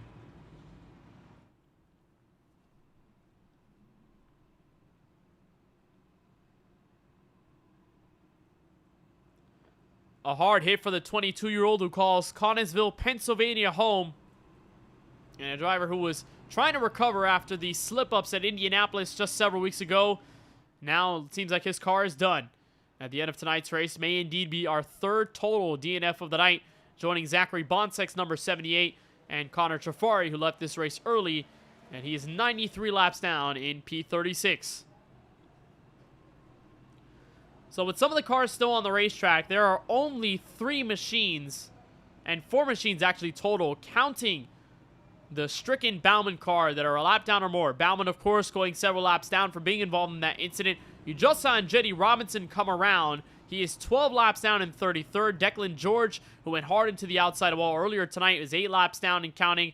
And then 66 laps down and counting is Juan Escamilla, who's down on pit road. There he is after the huge hit with Andretti Robinson that caught out their tolling suspension and basically gave them race-ending damage. It was hard for them to swallow. They're basically going to be out of this race, but staying in it as much as they can for the points that they can try and salvage. We see that a lot of drivers, especially early on, if they get involved in cautions that go many, many laps down, they will stay in the race hoping that the attrition will get to them. And then by that point, logic is stay out as long as you can, repair what you can on the race car, and just deal with the result that could get you more points than if you had left the race earlier on in the night. So for Bauman, another unlucky night even after the 2-week summer break.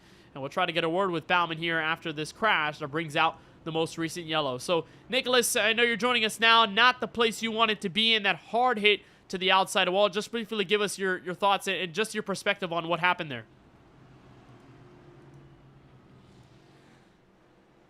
Nicholas says, Kenneth, you got a copy? Well, unfortunately, we don't have a word there with Nicholas Bauman. He will rejoin his teammates, and hopefully we'll get a chance to talk to him rather soon. But there is his car. Lots of front-end damage. Suspension might be toast. Engine should be killed there. We heard all of that damage as he made that direct hit to the outside safer barrier in Turn 2. So, semi-big crash brings us our most recent fall under yellow. And with 26 laps to go is where we'll see the green flag once again with Steven Maggio in control. Pace car makes the left to the entry of pit road. All eyes on the Xfinity Toyota Camry of Steven Maggio. Fires off on the cylinders to the green flag. And AJ Hyder gets clear. And he's going to want more to the inside for the race lead in Turn 1. But Maggio's there. Contact between the two. Maggio gets sent back and a caution comes out almost as soon as the pass was complete. And it may have been Brad Sawinski, Shockey Tarpley. Those two at the back end of the top 30 may have just brought out the recent caution. And indeed, they are the culprits. So, yellow flag again. Brad Sawinski at a Rally House Chevrolet hasn't seen much positive tonight. And Shockey Tarpley right behind. Simple as that. Just contacting the backup off the restart. And they go spinning right into the entry of Turn 1. They nearly catch Robinson. But what a restart that was, held by AJ Hyder. The way he was able to point his nose to the inside. And the best restart we've seen from a car on the outside of the second row since the drop of the green flag. We've seen Hyder get near Dahari, but never close enough. And right here, picks up on Maggio's pattern, gets to the inside. And timing is what matters. Right place, right time. And for Hyder, nose was ahead. He was counted the race leader as the yellow came out. And so a brand new race leader will emerge inside 25 to go. And his name is AJ Hyder in search for his first SAAC Cup Series victory of the season. And after many races to which he's been close but hasn't picked up the cigar, now's the chance for Hyder to smoke the field and leave them all in the dust. But you'll have to deal with this recent yellow. Field will be under the rest of the iRacing official pace car again. And we'll try and figure this thing out as we settle the end of this race.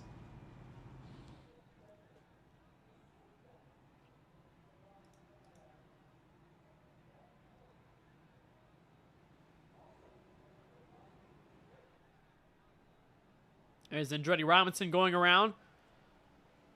And if you want to know where Gabriel Dahari is right now in this field, he is settled back in P6. Remember, he took 4 fresh Goodyear Eagles after the most recent trip that the field took down pit road.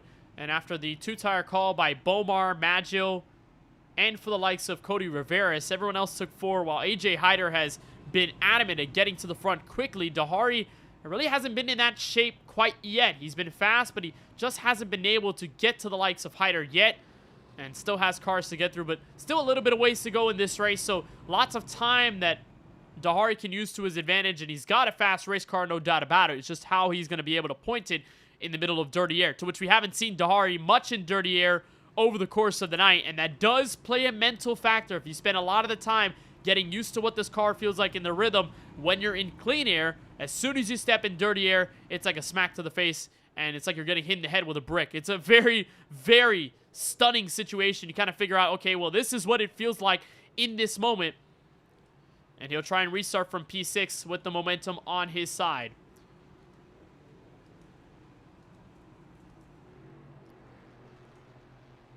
So with the lights off on the iRacing official pace car, and because we got that restart in so quickly and the yellow came out, I was almost anticipating we'd go single file racing, but indeed we will go double file again.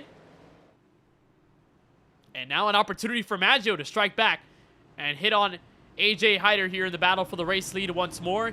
Again, it was a fantastic launch off the gas pedal for Hyder that kept him in touch with Maggio, gave him that momentum entering turn 1. All it took was that dive to the inside, and Maggio played hard defense, but was enough to hold off that DuPont Chevrolet. Cody Riveras, the man on 2 tires as well as Maggio, going to be now on the inside of row 1, and Ethan Fonseca Moreno, that inside car in the second row, trying to play some offense. 21 laps to go from Newton, Iowa. Field in hands of AJ Hyder, and the Express Esports Chevrolet gets off without a hitch. Cody Riveras nearly clears for second place. Moreno with a faulty restart falls back in the clutches of the top 5. Maggio will try and push forward inside the top 2, but AJ Hyder in control off the second corner.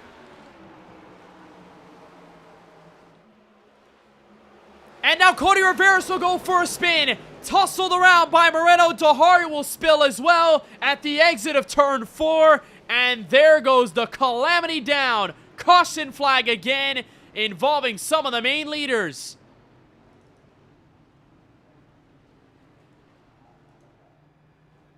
And there's Gabe Cazzola sideways to the exit of turn 4. Dahari was spun sideways. And in all of that, AJ Hyder nearly was under fire from Steven Maggio, but the caution comes out to save the bell for the 48 car. And what a dagger this is going to be for Gabriel Dahari. Look at that right front damage to the 72 car, the pole sitter, and the man who led the most laps up until the halfway point may indeed have not a shot to win this race at the end. We'll see if we can get a final replay and see exactly how that all started. But it was with Cody Riveras that he got tapped out of line, and it was from the front end of Ethan Fonseca Moreno that made that contact to the 36 car. And I'm not entirely sure whether Riveras is going to get any of that track position back, but I don't believe he will. And so here's how it all started at the exit of turns 3 and 4. Riveras is down low, fighting against Steven Maggio, and all seems to be normal right about here. Moreno makes a deep send in the corner. I don't think Riveras saw him coming. Then Bomar checks up. Dahari also checks up through. He gets spun around, just loose on the race car. And then Gabe Cazzola travels up the racetrack, just trying to save the race car from harm's way. And just ends up right into the outside wall. So for Moreno, just a hard, deep send, trying to make sure he can get his nose planted underneath Riveras. Thought he had enough time, but unfortunately not the case. Charlie Byer Photography onboard camera with Moreno.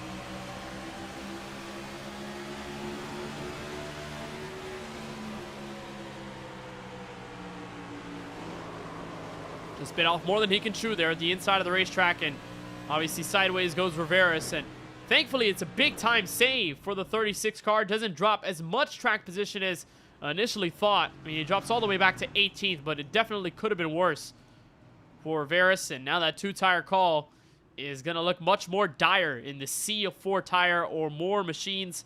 Cars that went all the way down for full-time service instead of half service on pit road. Riveras will be possibly in deep trouble as AJ Hyder will try and lead them back around, and we'll see if race control elects, with 18 laps to go and counting, if the field will go for a single file restart when the lights go off on the iRacing official pace car.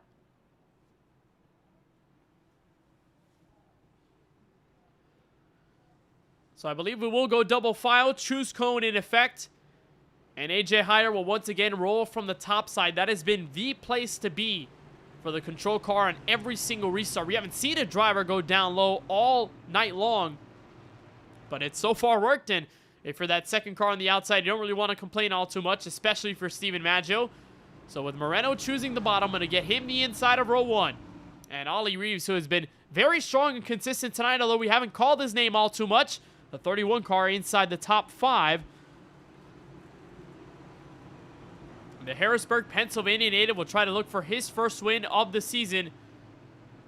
But plenty of cars to get through, especially at the front, with 16 laps to go. Pake's car swivels to the inside. And it's now AJ Hyder in control again. Early jump in the restart zone. and it's hard to catch for the rest of the field. Side by side for second, they are gridlocked back to turn 1.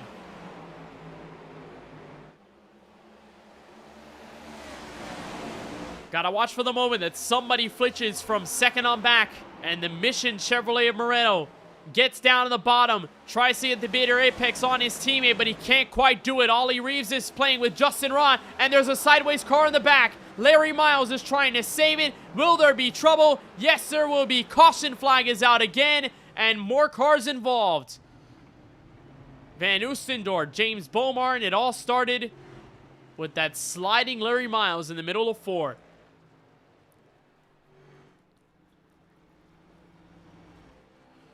So we'll be under caution again. Here's another look at the replay and how this all unfolded. Is it a battle with Gabe Cazzola, that 38 car down the inside of Jamie Wright? And I believe there's contact, yes. With Jamie Wright, contact to Miles. And then Alex Schumacher nowhere to go. Frustrating for him. And right behind is where Trevor Haley and company had just been trying to get through. They made contact. A lot of cars spun around. And now within 15 laps to go, we're going to be under the yellow flag once more.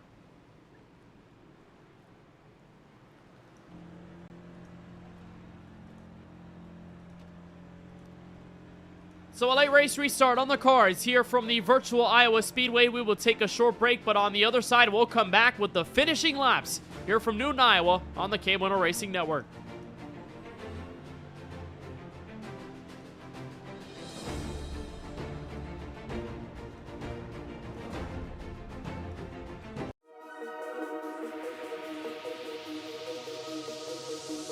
Let's go racing!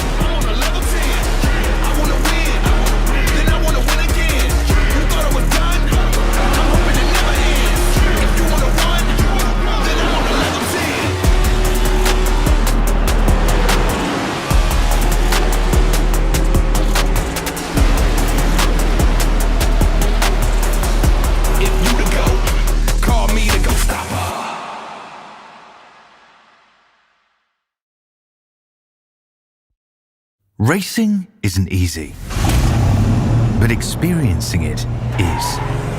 iRacing puts you in the driver's seat with the industry's leading sim racing game. Drive on laser scan replicas of the greatest racing circuits from around the world.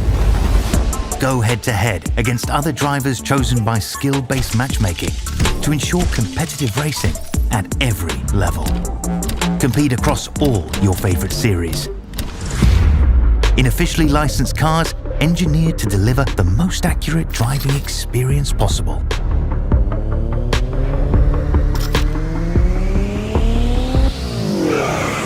Join a race or host your own with players from across the globe.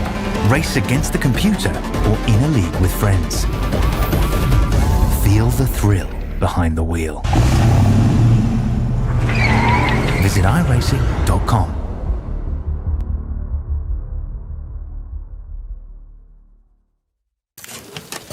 There's only one fuel that can drive the performance you demand from your car.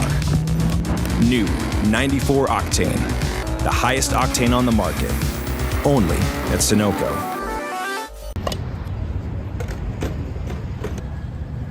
Hey Francisco, what's up? Yo, what's up, Kenneth? How you doing, man? How are you? Good, how you been? What you got in the bag, man? I got a panini, I have a hoagie, I got it all through the Wall Rewards app. You can order it all through the app? You can order it all through the app. I can order it all through the app. The world is my oyster! By placing your order on the Wawa app, you can pick up at any time with ultimate satisfaction. Gotta have a Wawa. I'm back live from the virtual Iowa Speedway, ready for 11 laps to go and a 10 lap to go restart between AJ Hyder and Steven Maggio. We've seen plenty of cautions plague this final sector of the race, but so far AJ Hyder is looking to complete that mission of getting the first win of Season 4 after many close calls, many moments where he could have very well been the checkered flag holder, and Steven Maggio, the defending series champion, trying to be on the top step one more time. 10 to go. From the Midwest, green flag, and AJ Hyder with a wonderful restart. Moreno points to the outside. Second place up for grabs again. Hyder pulls away off turn 2. And do we see more trouble off the second corner? So far, the coast is clear. Moreno and Maggio continue their fight, but Moreno got the right sides into the dirty stuff at the top of the racetrack. Crossover out of turn 4. Back to the inside for second place. And now where does Maggio go in terms of grip? He floats too high. Ollie Reeves is inside for 4th. Here comes Jaden Porter, Justin Ron, their fight for the top 5. And Moreno has 4/10 to gain with 8 laps to go as AJ Hyder continues his charge at the front.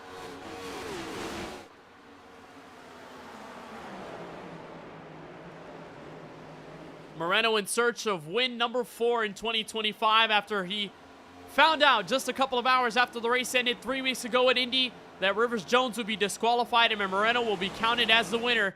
And told me yesterday that he wasn't super confident going into this Iowa race, but here he is with a chance to win. The confidence can be there, and now 7 laps to go as Hyder stays up front. 4/10 of a second separate the front-running 2, and Maggio stays in touch for 3rd. Reeves and Jaden Porter try to tussle for 4th in turn 3.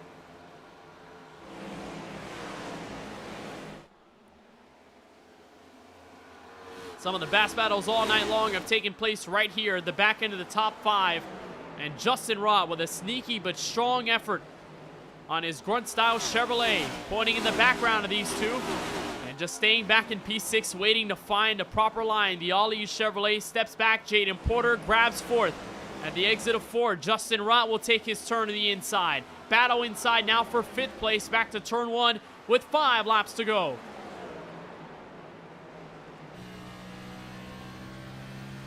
And is there anywhere where Moreno can find ground and make up time? So far, he hasn't been able to do so, and Hyder has learned from the best. He's taken notes from Gabriel Dehari. He stayed up high, and now he floats too high to the outside wall. Spinner, though, in the back. Yellow flag comes out, and it's Amir Bascombe who will spill off turn 4, and we're going to have an overtime restart here from Iowa.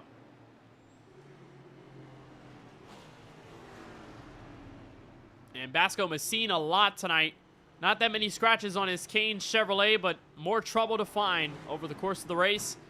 And it appears he was one of those guys sliding in turns 3 and 4. That brings us our most recent throwing of the caution. So here it is, right behind Trevor Haley. That's that bright red Canes machine. Backs into Haley entering turn 3. He's sideways from there. And there's the full send. Brian Lorenzo setting him fully sideways. And I don't believe anyone else got involved. There was a slow car to the inside. 2 slow cars. That was Larry Miles, Ellie Wells that was getting around. Ellis Wells, rather. And they just get around without a problem. They don't hit Bascombe. So it's a slight spin for the 21. But it is a halt of the field at the front. Those guys in the back will hit pit road. And we will enter an overtime attempt for the 2nd straight race. Remember, in Indianapolis, it took an overtime attempt to settle the race under green. And it was Rivers Jones who had pulled away in the final 2. Does AJ Hyder try and complete that story? And does he have another good restart in him to try and complete this one till the end?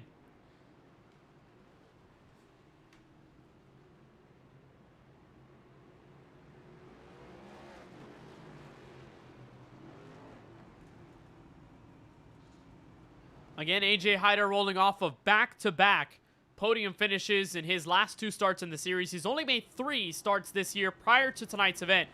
And he had 34th at Michigan. Wasn't super strong, but again, we mentioned how great of a road course racer he was at Sonoma. But Carter Trafari was the best man at that racetrack then. So Hyder fell back to 2nd. And after capturing the pole in Indianapolis, just was not enough in the tank at the end. And ended up just 3rd on that ending of the overtime restart behind Moreno and behind Rivers Jones. But Hyder, with that disqualification of Jones, ended up technically with a 2nd place finish. So technically will be back-to-back runner-up efforts for the 48 car. And tonight he has a chance to point in the right direction and get his first checkered flag of the season. We've only seen 3 different winners so far. 3 wins captured by Moreno. The one by Wyatt Roberts at Daytona, and then that Las Vegas win by Gabriel Dehari. The only 2 other different winners in this series not named Ethan Fonseca Moreno. And so AJ Hyder could become the 4th different winner of 2025 as long as he can handle the restart. But remember, back at Las Vegas, that was the thing that became the crutch very early on and gave Gabriel Dehari a chance to push forward to the victory, was that one slip-up. And we've seen that happen a couple of times, especially on that old asphalt at the front. So let's see if we can get a word quickly with Ethan Fonseca Moreno right before we get this green flag. Ethan, you got a copy? Yeah. What's up? All right, Ethan, this could be the final green flag restart of the night. Quickly, what's your mentality here to try to get the win?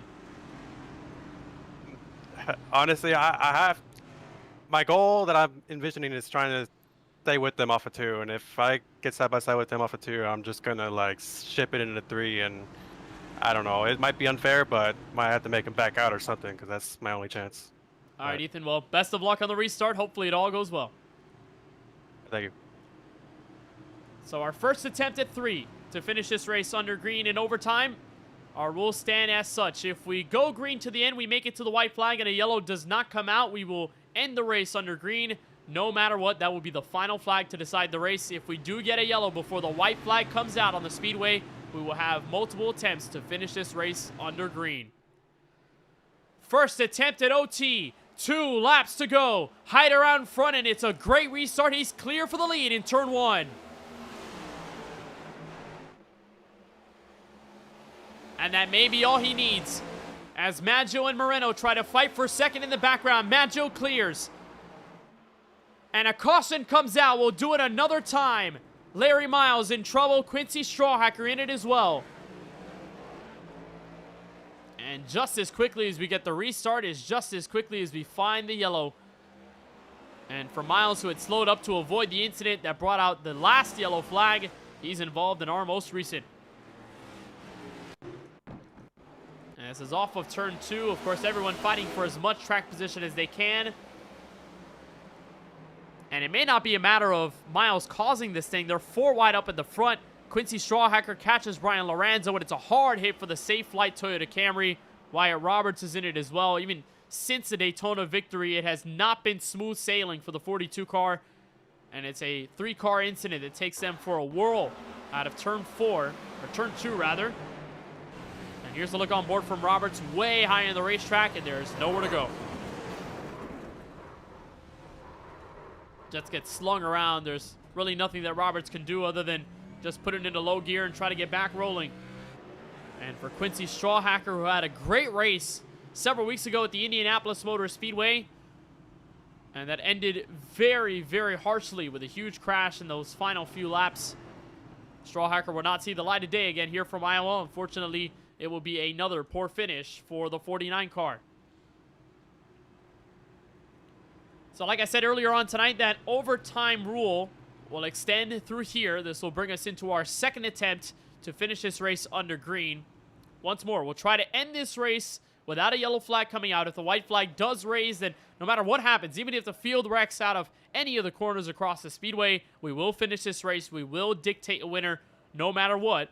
And then, of course, the yellow flag comes out after this green flag restart. If we don't get the white flag, we'll get into our third and final attempt at overtime, to which, if we exhaust that final attempt at OT and the yellow comes out before the white flag is displayed, that means that whoever's the leader at the timing of that final yellow will be decided as the winner.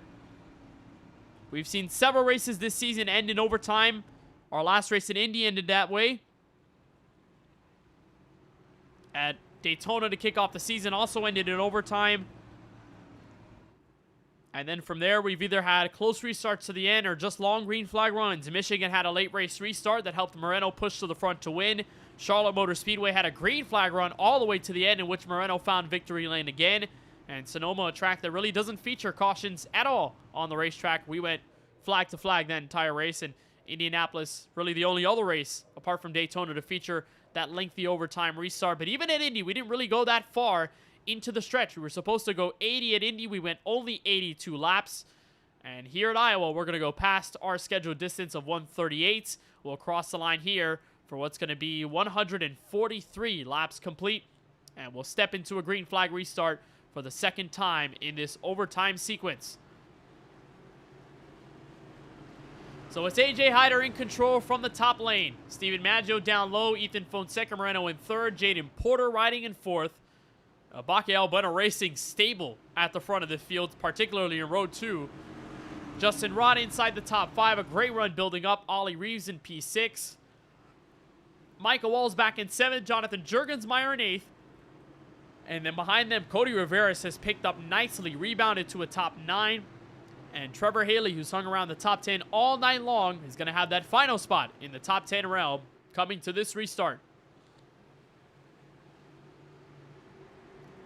Looking at the second attempt of overtime here from Iowa. And it's AJ Hyder and Steven Maggio who will lead the field at the front of the field. It's Hyder flawless again on the gas pedal and through the gears. This time no pressure in the battle for second. Green flag in our second attempt at OT. And there's nearly 3 wide in the back. Ollie Reeves making contact with Justin Rott. They stay together. We're going to stay green for now. And there's a spinning car behind. Duncan Fall will go sideways to the inside wall. Comes back up the racetrack, but I believe will stay green. White flag.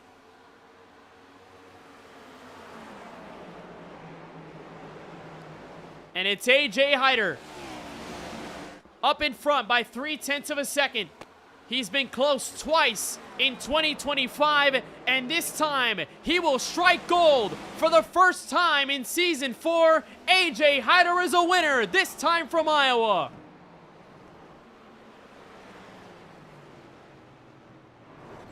And a huge crash in the back as they're settling position behind, and the fireworks light up. AJ Hyder, for the first time, is a SAAC Cup Series winner.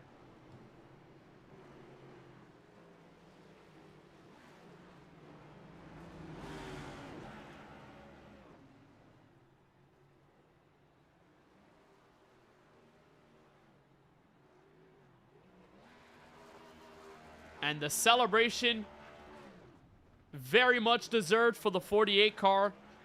A driver who only in his 6th career SAAC Cup Series start will walk away with the victory and become the 4th different winner of the season.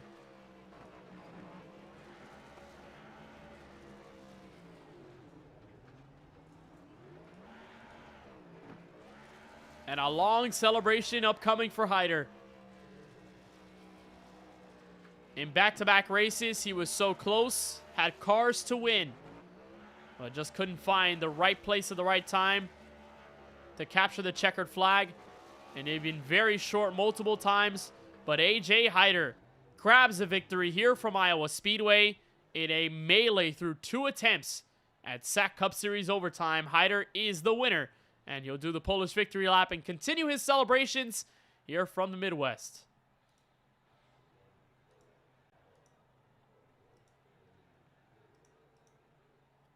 So a great win by AJ Hyder steps us into the next race of the season at Texas with a 4th different winner of the season as Hyder continues his celebrations. Let's get a look at the unofficial results after 145 laps, the 2 attempts at overtime to seal the deal. Hyder the winner by 0.4 of a second. Steven Maggio, defending champ, comes back to form, a top 3 effort and a big-time recovery from Indianapolis several weeks ago. Ethan Fonseca Moreno again locks up another top 3 effort. Maybe going to hope that the other front 2 get disqualified, but that probably won't happen. Jaden Porter ends up in the series back with a 4th place finish. Jonathan Jurgensmeyer gets a great run tonight from 5th. Ollie Reeves ends up with P6. Michael Walls recovers after being one of the first causes for yellow tonight. Way back on, he ends up P7. Trevor Haley in 8th, Justin Rott in 9th. And Gabe Cazzola, the 18 car, give him credit to slice into the top 10 by the end of this race. Cody Riveras had a spin that took him out of the top 15, but he recovers for 11th. Jamie Wright to 12th place. Gino Mero ends up in 13th with Brad Sawinski 14th. Shockey Tarpley in the top 15. And Donovan David in 16th. Connor Zola 17th. Amir Bascom in 18th. James Balmar 19th. And the pole sitter Gabriel Zahari led so much of the early portion of this race and only took one problem, one spin to take him out of contention. And that's where he will end up tonight. Austin Duran, same deal for him. Pretty heartbreaking for the 52 car. Had a strong car all race long, but ended up sour, of course, with that crash that he ended up in. Alexander Schumacher, 22nd. Christopher Robinson going to be 23rd, with Ellis Wells and Larry Miles rounding out the top 25. Brian Lorenzo, Wyatt Roberts, Duncan Fall, Quincy Strawhacker, and Andretti Robinson going to round out the top 30. Fall, Strawhacker, and Robinson going to be those first 3 cars a lap down or more, and then a lot of those DNF cars or cars involved in big time trouble. Travis Van Oostendorp in 31st, Nicholas Baumann 32nd, Declan George, Zachary Bonsek, Juan Escamilla, Connor Trafari back through 36. A lot of those cars crashed and DNF'd early on, and then Rivers Jones, who had registered for this race but was disqualified due to his suspension.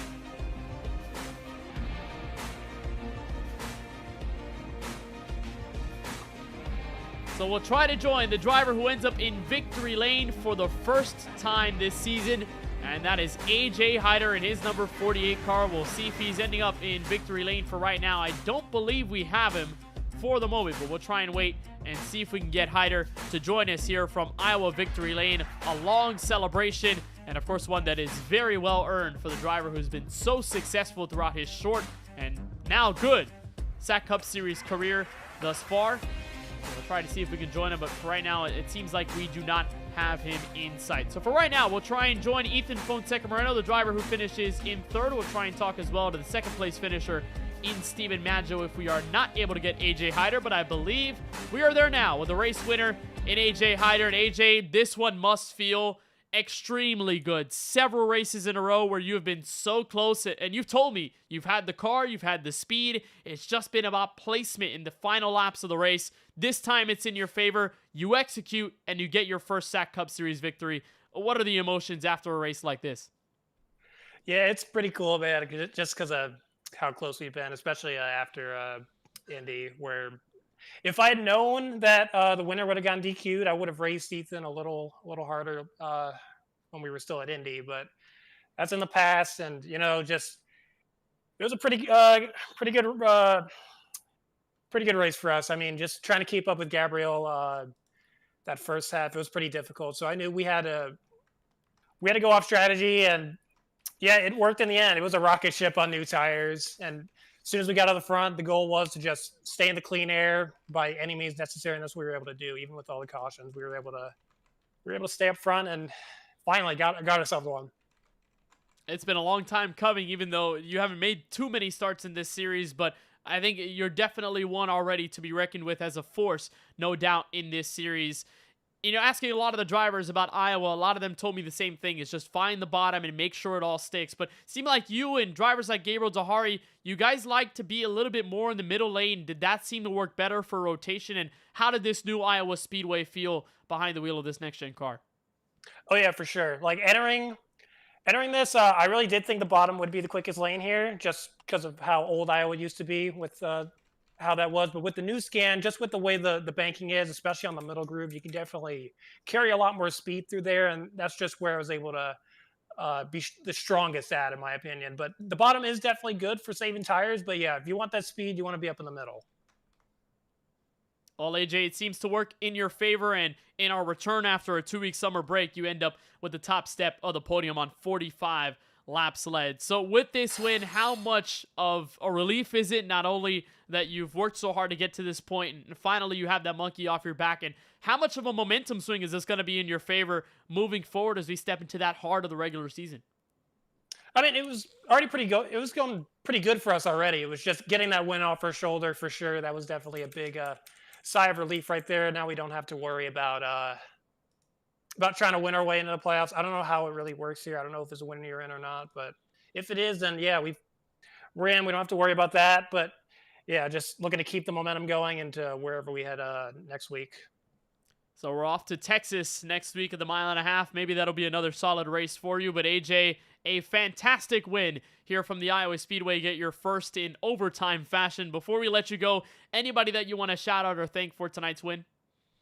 Yeah, I want to shout everyone out at Outlaw Speed Co., Express Esports, and everyone at Spartan Motorsports. Pretty sure this is their first win in any iRacing league. I'm pretty sure. I might have to fact check that, but also want to thank the guys at DuPont for bringing a bad, fast Chevy next-gen Camaro. And yeah, I'll see you guys next week. Well, AJ, on behalf of all of us at the KBueno Racing Network, congratulations on the win. We'll see you all and the rest of the field at Texas Motor Speedway, but congratulations. Appreciate it. Thanks.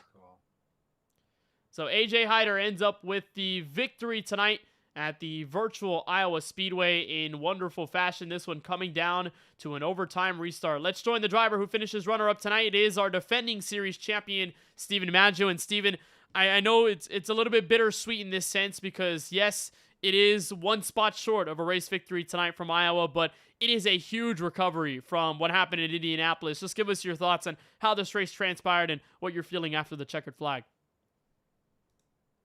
Not so bittersweet, really just bitter, I guess you could say. Not really bitter, but I'm just super disappointed. I mean, back-to-back weeks, I feel like I have the best strategy. Last week, I feel like Indy had the best strategy, and then I get taken out.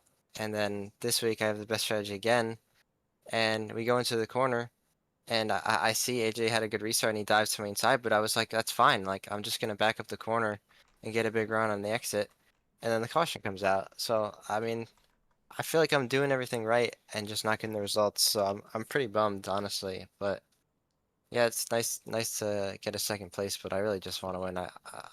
I say it all the time on these broadcasts. I don't really care about the points. I just want to win, especially when I do everything right. But at least I can say I controlled everything that I could control, and I don't know. I don't.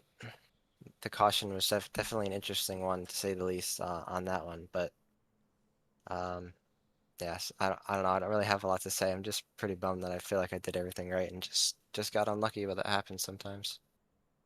Reasonable feelings, of course, after a finish like this, but it seemed like you had a hang for this Iowa Speedway very early on. You charged up to the field, you qualified a bit further back, but you made your way to the front very quickly on. It seemed like you had a better handle of this track compared to a lot of the other drivers. What did you notice and learn of this track as the race progressed, and what kind of things did you feel worked in your favor, maybe some things that you were trying to work on for the rest of the event? It's just super tight, like really, really tight. And I was just focusing on saving the right front as much as I could. And on that first run, I didn't save, obviously, because you saw me drive through the field. And then I got to, I don't know, I think I was third, and I started to feel it. And AJ got by me because he was kind of just like following in the holes that I was making, so he was able to save more as we were going through the field together. And then he got by me, but then I felt like on the end of that run, I was starting to reel them back in, like I let everything cool off and was running the bottom. And but then the yellow came out, and then um, yeah, after that, it's just such a. All these guys were good, really good. So you knew it was going to be about track position, and then that incident happened with Austin. He said he got loose. I'm not really sure. I kind of felt like he drove down the track a little bit, and then he got loose after we made contact.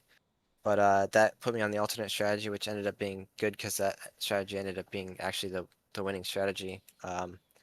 So I was able to drive back through the field on those fresh tires, just trying to be patient and everything. And I knew I was going to take 2 tires because, like I said, track position was everything.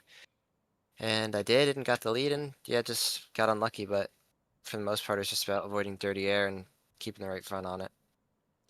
Second place finish here from the virtual Iowa Speedway. You guys move on to Texas right before the All-Star break kicks in at Kentucky. Any kind of early thoughts about Texas and what you're going to try to do to get a victory there? Yeah, I think I'll wreck Gabriel for it. I think you're gonna have to wreck Gabriel for it.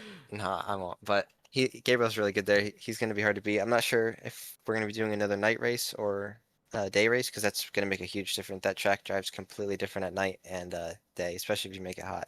It's really fun if you make it hot, so I'm hoping for that. But I say that every week. Obviously, they can't all be super hot. Yeah, it really depends on the track temp. I'll drive it completely differently based on that, and yeah, we'll just pretty much same thing. Gonna feel like after this update, track position means even more now. So I'm just gonna keep trying to do these strategies where it puts me in position to win, and maybe one of these times I'll finally get it. Knocking on the door for a first victory here in Season 4. Steven, on behalf of all of us here at the KBueno Racing Network, congratulations on the P2 effort. But before we let you go, anybody that you want to thank for the effort tonight? Yeah, thank you to you in the booth. No Francisco tonight? Is he here? He's here now, but he's kind of hanging around in the background. He had a late day of work, so it was just me in the booth. Okay.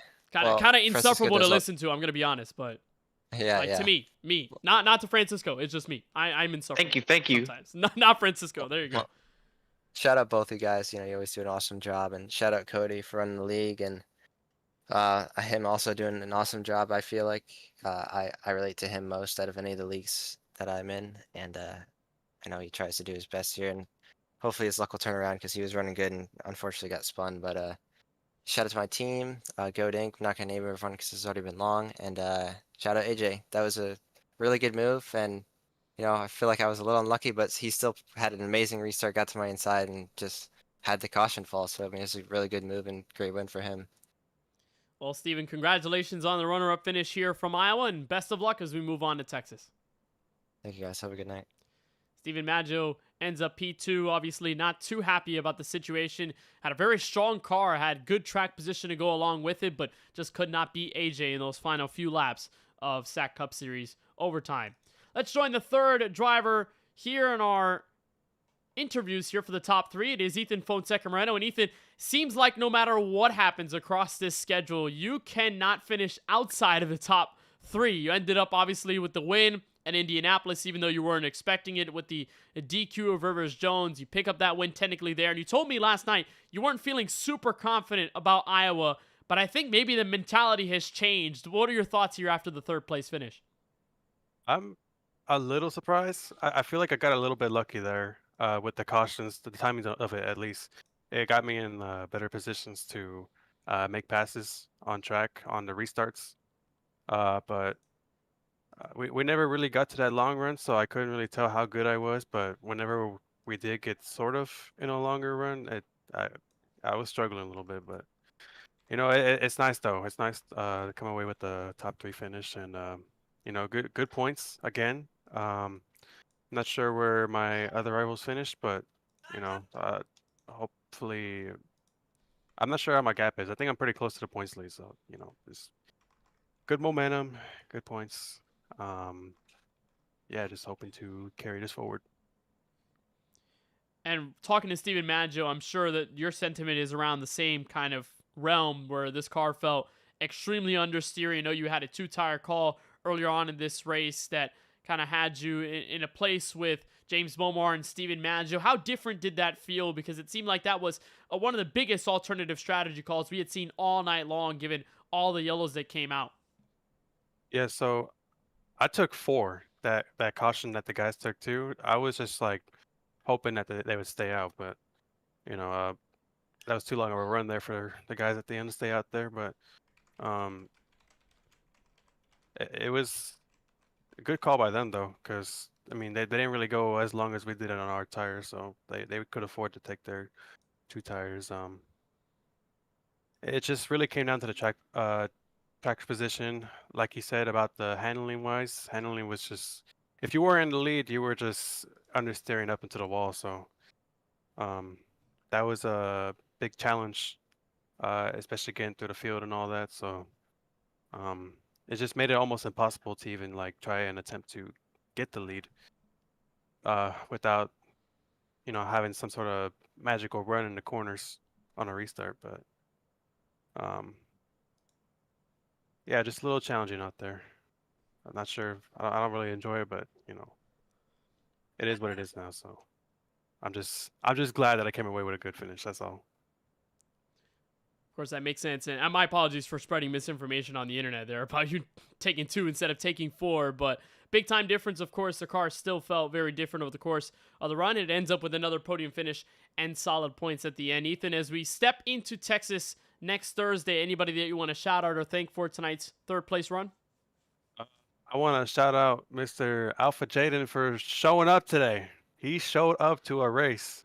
I'm very surprised. He still sucks. He finished right behind me. So, yep, shout out to him. Shout out to my other teammates. Juan, I don't know what happened, man. That guy, he got some bad luck or something. Shout out to other guys, Nick and Trevor. You know, those are my boys right there. Shout out to KBueno, Francisco Bacallao. I said it right? Yes. And the whole KBRN team putting on a good broadcast. Well, Ethan, it's always much appreciated, and good to know that the trash talk is still alive between you and Jaden. But on behalf of all of us, congratulations on the podium finish tonight from Iowa, and we'll see you in the field at Texas next week. Yes, sir. Thank you. Jaden sucks. So Ethan Fonseca Moreno still using the trash talk. There's going to be at some point where Jaden gets around and tries to deliver the same favor once we get around to a race like that when Jaden makes his next start. But those are the top 3 finishers here from the virtual Iowa Speedway. And as we press forward, a lot of things to discuss in the battle for what will be an eliminator chase spot at the end of the season. Of course, only a couple of races to go until our All-Star break. One more race, in fact, Texas Motor Speedway, which will be featured next Thursday night. And that will be our coverage next up on the KBueno Racing Network for this series. That coverage begins at around 8:05, 8:10 p.m. Eastern, rather 8:30 p.m. Eastern on the KBueno Racing Network. Then we'll go All-Star Racing at Kentucky before we go road course racing for the second time this year in the Northwest, Portland International, or the Northeast, Portland International Raceway will feature our next race and our first race of the mid-season Madness tournament, and we'll have a bunch of more tracks to go until our Eliminator Chase begins. Darlington will end the season at Auto Club Speedway next on there. So on behalf of everyone that makes things possible at the SAAC Cup Series, for Cody Riveris and the rest of the gang, and on behalf of everyone that makes everything go down at the KBueno Racing Network, for Charlie Beyer, for Eli Comerford, for Keelan Belcha, and no one in the booth with me, but alongside Francisco Bacalao, I am Kenneth Bueno, saying so long from the virtual Iowa cornfields, and a big congratulations to AJ Hyder on his first career SAAC Cup Series victory. So stay tuned, because the KBueno Racing Network post-race show starts in just a moment.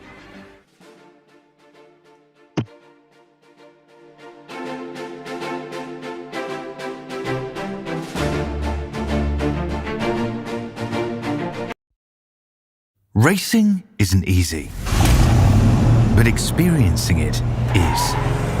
iRacing puts you in the driver's seat with the industry's leading sim racing game. Drive on laser scan replicas of the greatest racing circuits from around the world. Go head-to-head against other drivers chosen by skill-based matchmaking to ensure competitive racing at every level. Compete across all your favorite series in officially licensed cars engineered to deliver the most accurate driving experience possible.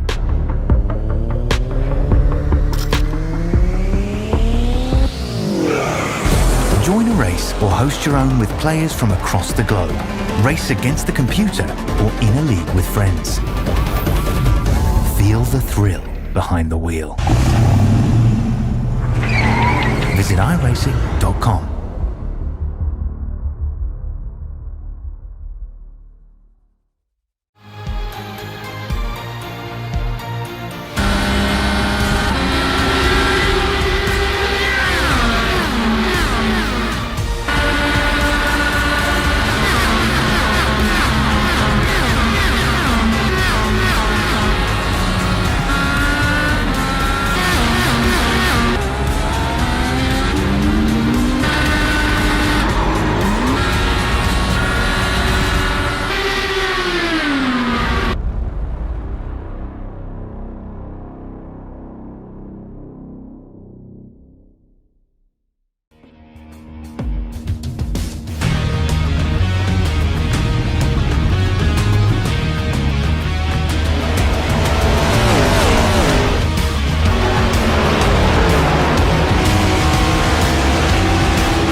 Two attempts at overtime, one race victor for the first time at Iowa Speedway. What a way it was to end our first trip to the Iowa cornfield since the inaugural season of the SAAC Cup Series. And welcome to our coverage of the KBRN post-race show as we try to unwrap our thoughts after this 145-lapper. Scheduled for 120 miles, only 138 laps, but we extend the race past scheduled distance by 7 laps total, and we end up with the result that we do have here.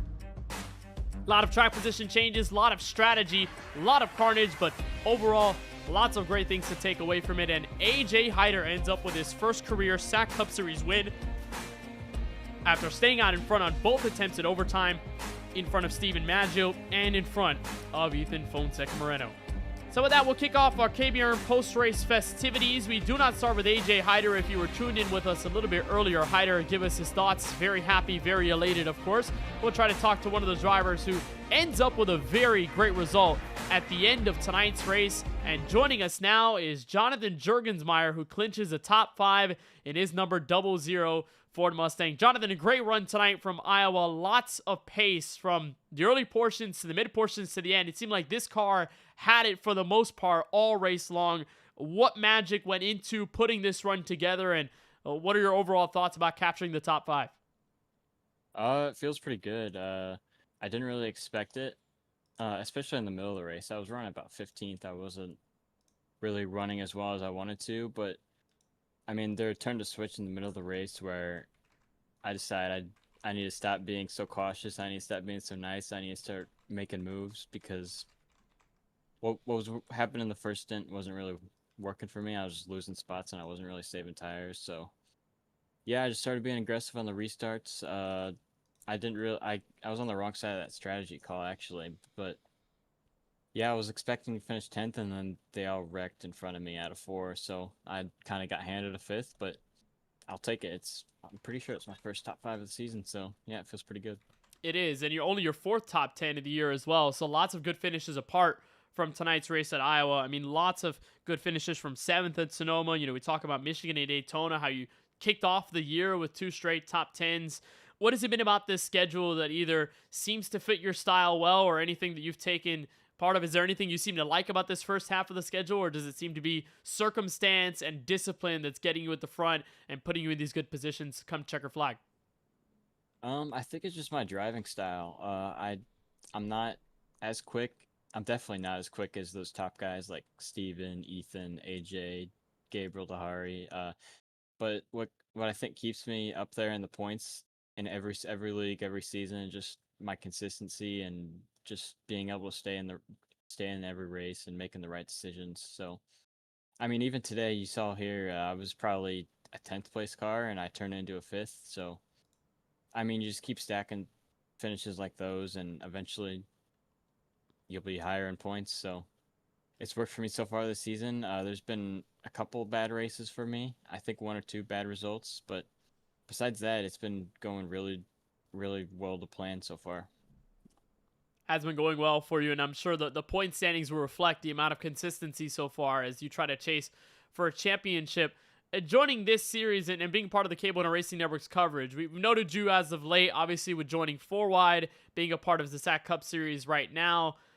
What has it been like to kind of learn from those 2 series, and how different it's been, I guess, environment-wise, between, you know, racing with these guys in SAAC, which I know there are a lot of blending, a lot of same guys in this series versus in 4Wide, but any level of competition difference that you kind of notice since you race both series, you have that different perspective? Yeah, there's a lot of really good drivers, and I mean, you sit there and watch Brandon Hawken dominate 4Wide, and I mean, it's such a tough league to win in, and I think personally, I'd rather be in leagues like these where it's a struggle, it's a fight to finish top 5 every week, instead of being in leagues where with lesser competition and winning every week. I think it's a lot more fun. I think I've learned a lot, and I think I'm really excited for the next season of 4Wide. I'm excited to run full time in that league, and even for this for the rest of this season, I'm really excited to see where I could end up in the rest of these races. For sure, excited to get that going. I think you're going to be almost like full-time, locked in. KBueno's going to be locked in between several different series, so it'll be a lot of fun when August comes around. But I got one question for you. I see a lot of posters in the back on your wall. Do you have a favorite racing poster that you have, or do they all get the same kind of love? That one up there, the 00 one, I'm probably the only one that has a 00 Quinn Half poster on my wall, but yeah, Quinn. Wow. Quinn Half, he's the reason that I try to run 00 cars in every league race. I couldn't get the 00 on 4Wide, so I took the 2, or no, it's this side. I took the 2 because I like Brad Keselowski, Rusty Wallace, Austin Cindric. So I mean, yeah, my walls are pretty much filled with NASCAR posters all around. I just filled with Quinn Half, Cindric, and Brad.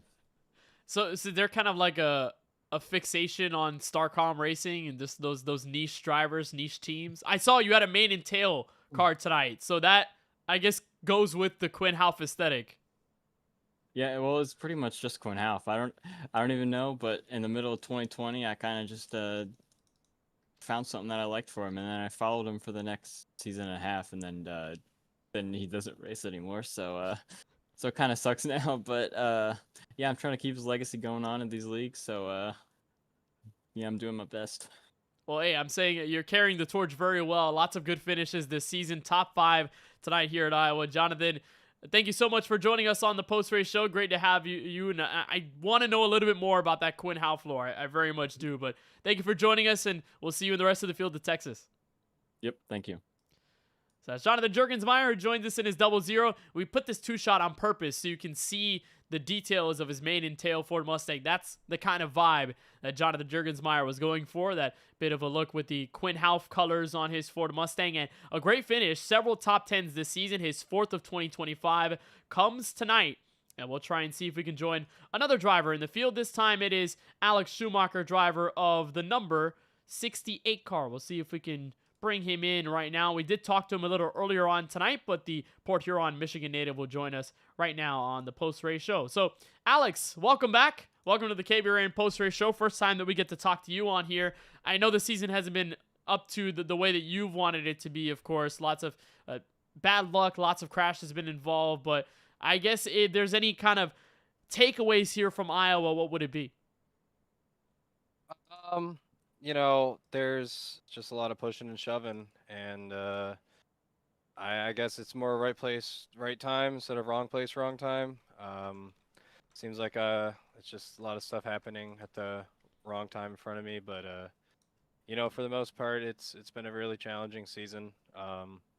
Shaking off the rust after after not league racing for over 3 years and just kind of getting back into it. It's been an adjustment. It's been a learning experience. Trying to get the most out of the car, running NIS and running officials as much as I can. So, you know, we've had a really tough season. 28th in the points through 6 races is nothing to really be proud about. You know, there's lots of work to be done. There's lots of room to be improvement. Just gotta keep working at it, and hopefully, right place, right time happens, or I get cut a break here. But just with getting clipped in the rear and having 3 minutes or 5 minutes of optional, driving all the way up to 13th place with a junked car, and felt really good about it. I thought this was going to be the comeback. I thought this was going to be a good comeback story, I guess, and had another incident with damage late in the race. Had Larry spinning, and I think I've really could have checked up more. I just wasn't looking or expecting it. Just kind of getting the most out of what I could, and it just another case of wrong place, wrong time. And I went from 13th all the way down to 25th on that final run, and yeah, so it's kind of miserable, just watching that result just slip away from you every race. And you get the points regardless, and you're moving up. But we missed Indy because that race was the day before the 4th of July, and I was on vacation. That set me back in points. So like I said, just really want to itch for a good run here, a good result, and something to be proud of here. Get some confidence. It's a little tough kind of having these races where it's just something goes wrong, you do everything in everything you can to make it go right. You take the right strategy, you try to undercut guys, you drive with a junked car with pure pace, and it's just it's still just never meant to be. So I don't know what I did to make the racing gods incredibly angry to strike me this much, but it's just it's not like this. I'm not happy with it. I'm really not comfortable with it. It's like I said, 3 years off, and you're coming back full time. It's an adjustment, but you put in a lot of time and effort. You pull a lot of strings and make these kind of races happen. And it's been a tough result. So with SJRL last Tuesday not making it into the duel, having to wait 2 weeks to start in that league, and now kind of just another bad result here. Just got to wait until next Thursday to try again and see if we can start anew and stop the bleeding. Because just, you know, not sure what else I need to do. I just gotta figure it out. I know things have been kind of tough. Hopefully that ship turns around at some point, either this season, maybe in other leagues as well, across the iRacing service. But I will say the car looked fantastic tonight. It's Dr. Pepper Blackberry. I saw a new scheme. I know you had some of the KBueno colors earlier on this year. I saw the Ritwick scheme at Charlotte, which for a lot of the KBueno diehards, if you know the name Ritwick, you are an OG of KBueno. Yeah. He's a great designer, great guy. Obviously, much love to him as well. And his paint schemes were gorgeous. But talk us through about the decision behind putting the Dr. Pepper car on the track tonight, because it looked really good. What went behind putting this scheme here at Iowa? I had Amir make me that car at the beginning of the season. Kind of put it on hold for a little bit. Obviously, SAAC didn't start out on KBRN, so I was running a different car. And then SAAC did go to KBRN, so I decided to run the Ritwick car, and that car is over 5 years old. So I was very, very happy to bring that car back with the new contingencies and the dark horse and everything. So that car's got a really special place in my heart. Very happy for that Ritwick made it for me all those years ago, and I still got it. Hopefully we get a good result for that car. But I decided to run the Dr. Pepper car because, like I said, Amir made it for me about 2 months ago. And I think, yeah, Chris Buescher is running a cherry Diet Coke car this weekend at Indy. And I was kind of inspired by that. Felt like that was the perfect time to break it out. It's a very beautiful car. Amir did a great job with it. He's a very, very talented designer, far better than anything I could do. I love the gradients he does, the colors he picks, the placement of the logos. Everything is very professional, and does a fantastic stand-up job. So we're going to get a good finish in that car, hopefully, down the road. We're going to keep working hard at it, and we're going to get a good result in that KBRN car, do it for Ritwick, do it for everyone, and we're going to get a good result in this Dr. Pepper car. I'm going to ask you one thing, Alex, because I know you host your own league, and I know you have the SRL series, which has the next-gen cars. But in a perfect world, let's say if you wanted to put a perfect car-track schedule combo together, maybe for a car sense, would you still choose the next-gen car, or what car would you choose for, like, the perfect ever league, maybe perfect ever league race? Okay, that's a fantastic question, because now I got to shift to league owner mode. It really depends, I guess, what you want your product to be.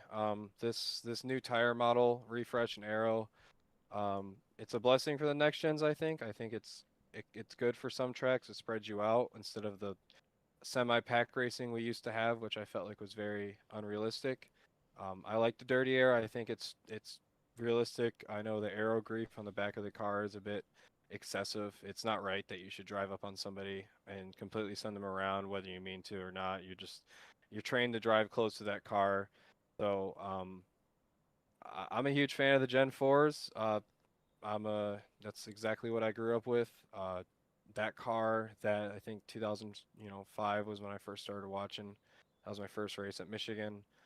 So the Gen 4 car's got a special place in my heart. So I hope when the Gen 4 car gets some more love, updates, whether it's aero, tires, setups, I think that will probably be the best car on the service, because you'll have tires, handling, everything come back into it. But I think off of pure second place would probably be your next gen. I think it's still really good, and it's still a capable car. It's a really fun car to drive. It's great on road courses. It's a bit iffy on short tracks. I think it's really good on intermediates now. I know the dirty air is a bit rough, but I'm an advocate for spreading everyone out instead of racing on top of each other, 20 cars in one corner, like it used to be. And I'd say third place probably be your 87s.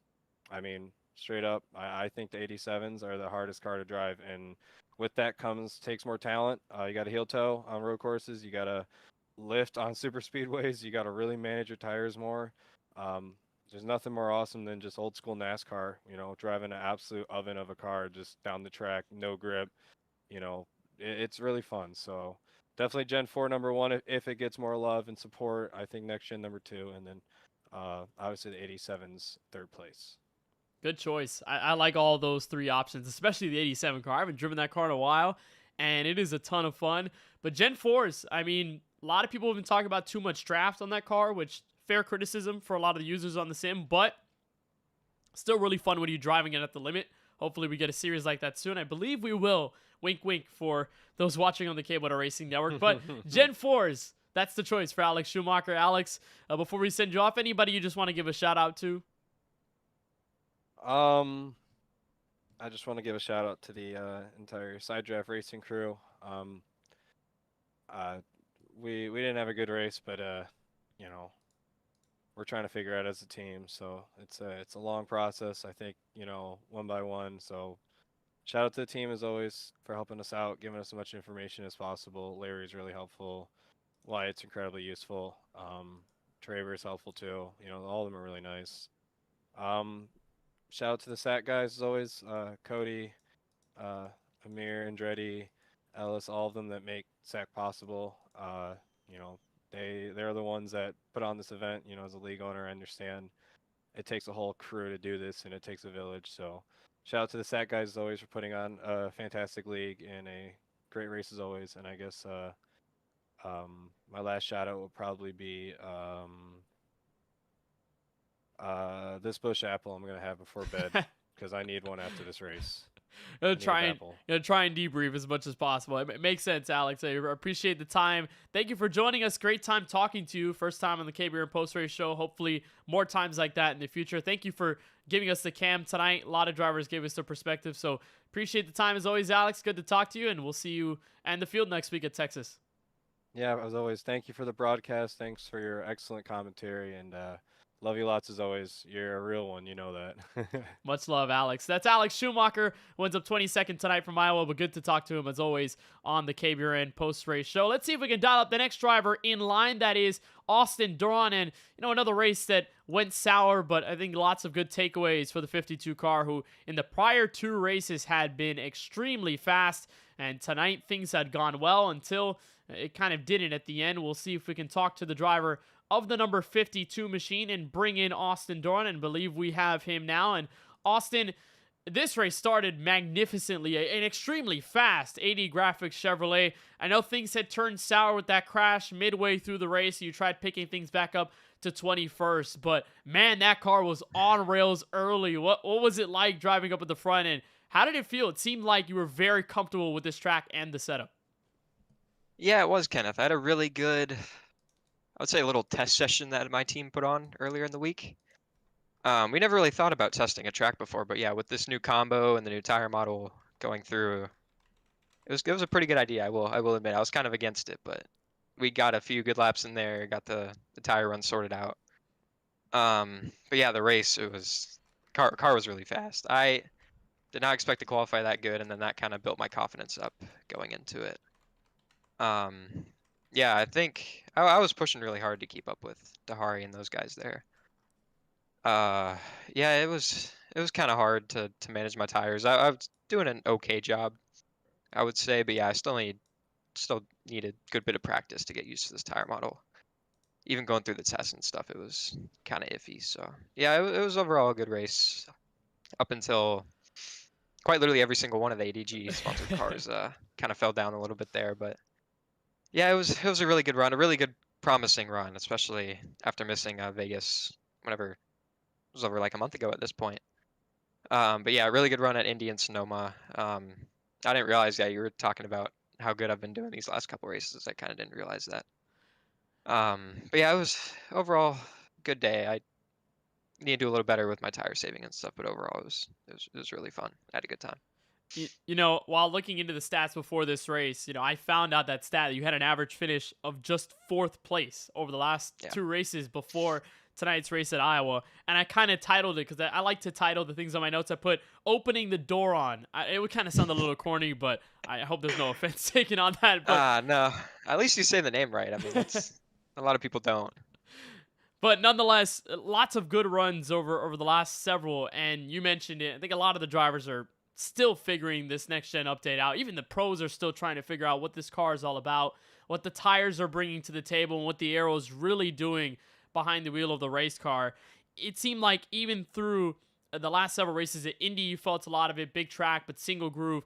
Iowa seemed like there were a bit more options across the track, but did it seem to be a lot more exacerbated than other venues, or did this seem like maybe an iffy test to what this next-gen update has to offer? Yeah, for sure. This was definitely a unique one because yeah, you did not want to get away from the new pavement there.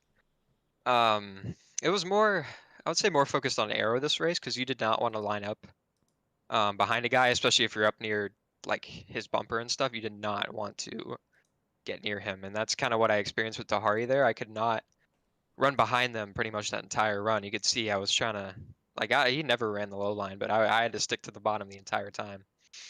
I tried exploring a little bit, like maybe running a lane lower, or 2 lanes lower than Dahari there. But yeah, it was a lot of aero stuff going on, especially once I got near the back of the pack. It was kind of hard to fight that aero, and everything just kaplooied for my day. So yeah, a little bit of tire wear here and there, but yeah, mostly aero was the big factor in this one.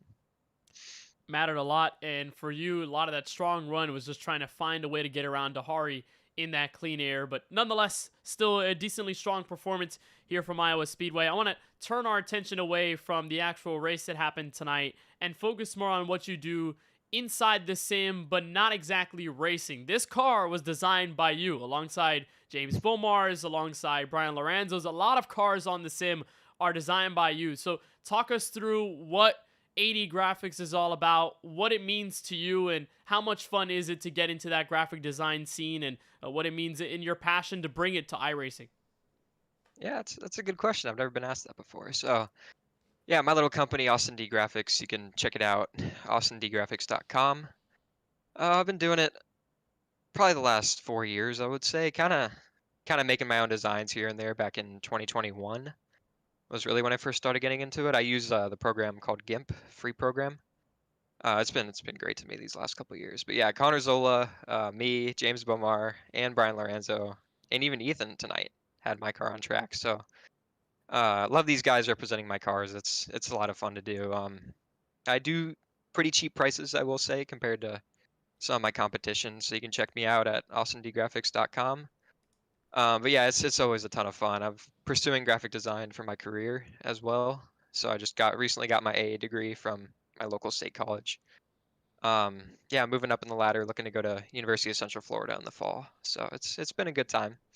Designs have slowed down a little bit here and there last couple months, but I'm slowly starting to pick it back up. Well, first of all, congratulations on achieving your AA, and can't wait to see you over at UCF go Knights against Golden Knights. You'll be not too far away from me, maybe about 3.5 hours up north in Central Florida near Orlando, so that'll be pretty cool. But again, Yeah. back to the... you were going to say something? No, you're good.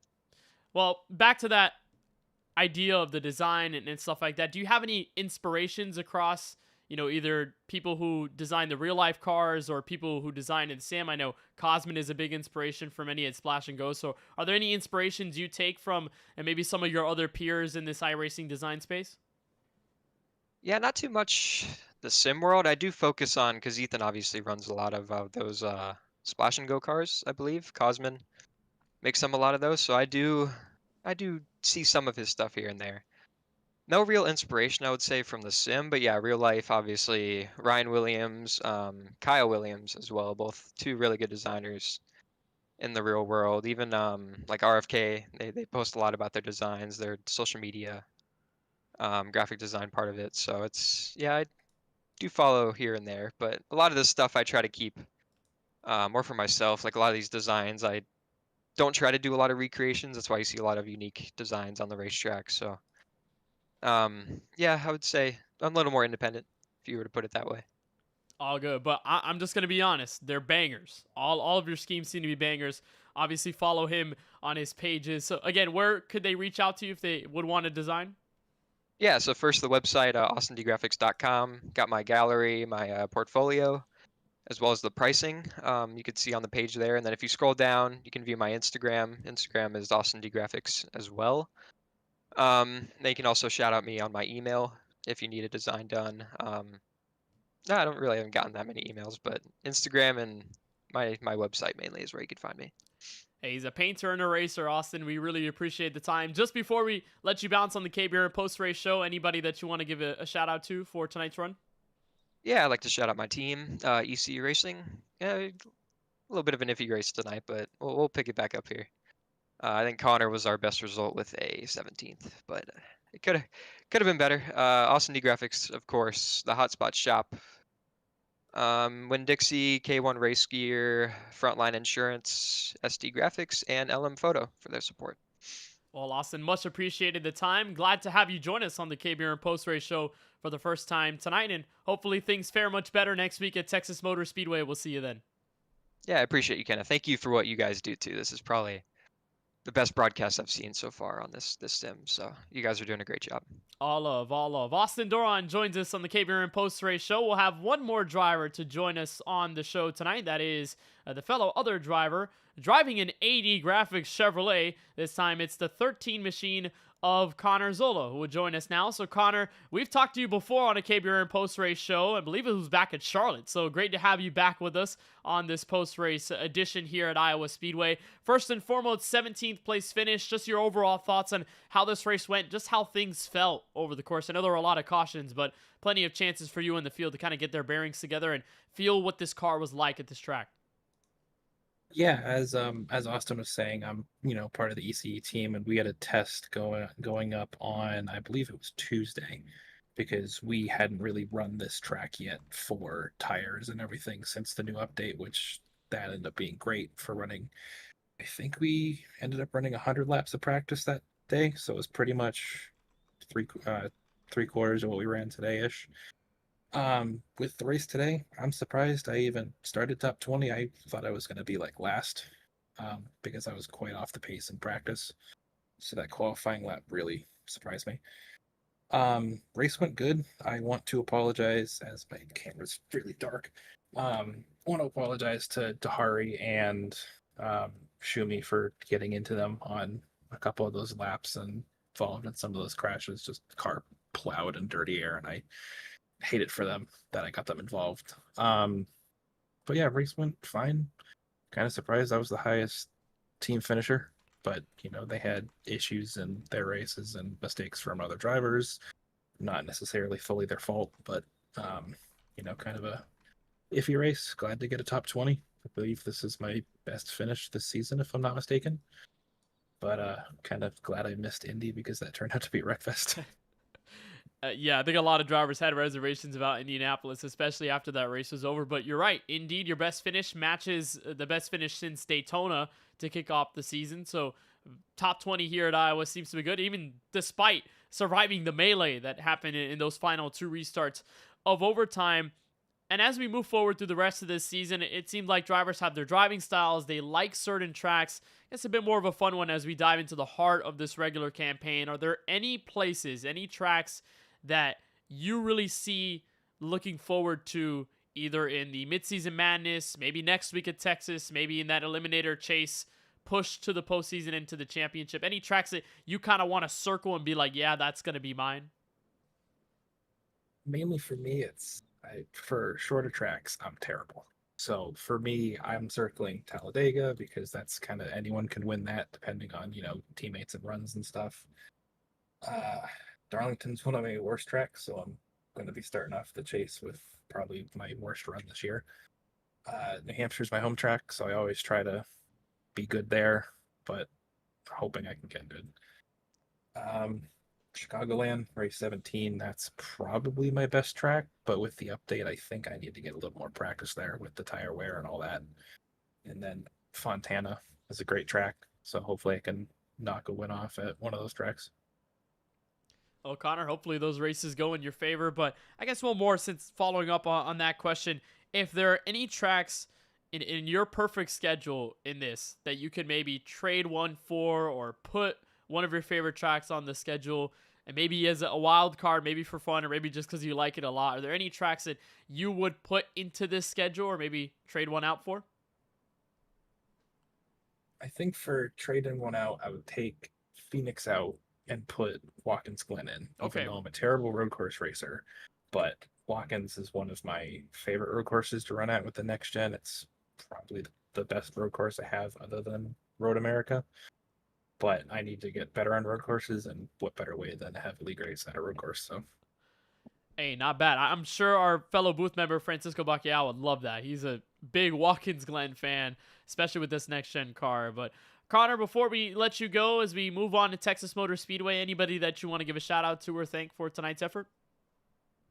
You know, you guys in the booth, you do a great job. I was in shock. I didn't realize before Charlotte that you had a post-race show, and I thought that was like the coolest thing ever. Shout out to ECE Racing, you know, James Bomar, Chris Downey, James Yusa, Austin for making the scheme, Quincy Strawhacker, who probably would have been the best finisher out of us, but he ended up blowing his motor after one of the crashes. And, you know, shout out to the league. It gives me something to run on Thursday nights because I used to not be able to run anything on Thursdays, and with the late-ish starting times, you know, able to get out of work in time and come right home and jump onto the sim and do a race in the next gen, which I'm glad I can do. Well, to be fair, Connor, before SAAC Cup Series action came around on the KBueno Racing Network, we never really had a post-race show. So this is a relatively new idea that started at Charlotte and has kicked off, and it's now kind of kicking into high gear. We're slowly soft launching it. So we're glad that you and this series are a pretty big part of it. Connor, thank you so much for joining us. I know it was a 17th place finish. Good effort tonight from Iowa, and we'll see you in the rest of the field at Texas. Thanks. So Connor Zola, our final member to join us in our KBRN post-race show from the virtual Iowa Speedway. So a wild race that ended in 2 attempts at overtime bring AJ Hyder his first career SAAC Cup Series victory. And then we move on. Final look at the schedule before we wrap up our show tonight. We end up at Texas, the Lone Star State, next Thursday. You'll find that coverage at around 8:35 p.m. Eastern right here on the KBueno Racing Network. But don't just tune in to that one. Tune in this Sunday as we get ready for the Drop in the Hammer Cup Series playoffs. A round of 8 continues at the 2.66 mile beast of Talladega Super Speedway. You won't want to miss that coverage either. Coverage begins at 8:05 p.m. Eastern this Sunday night.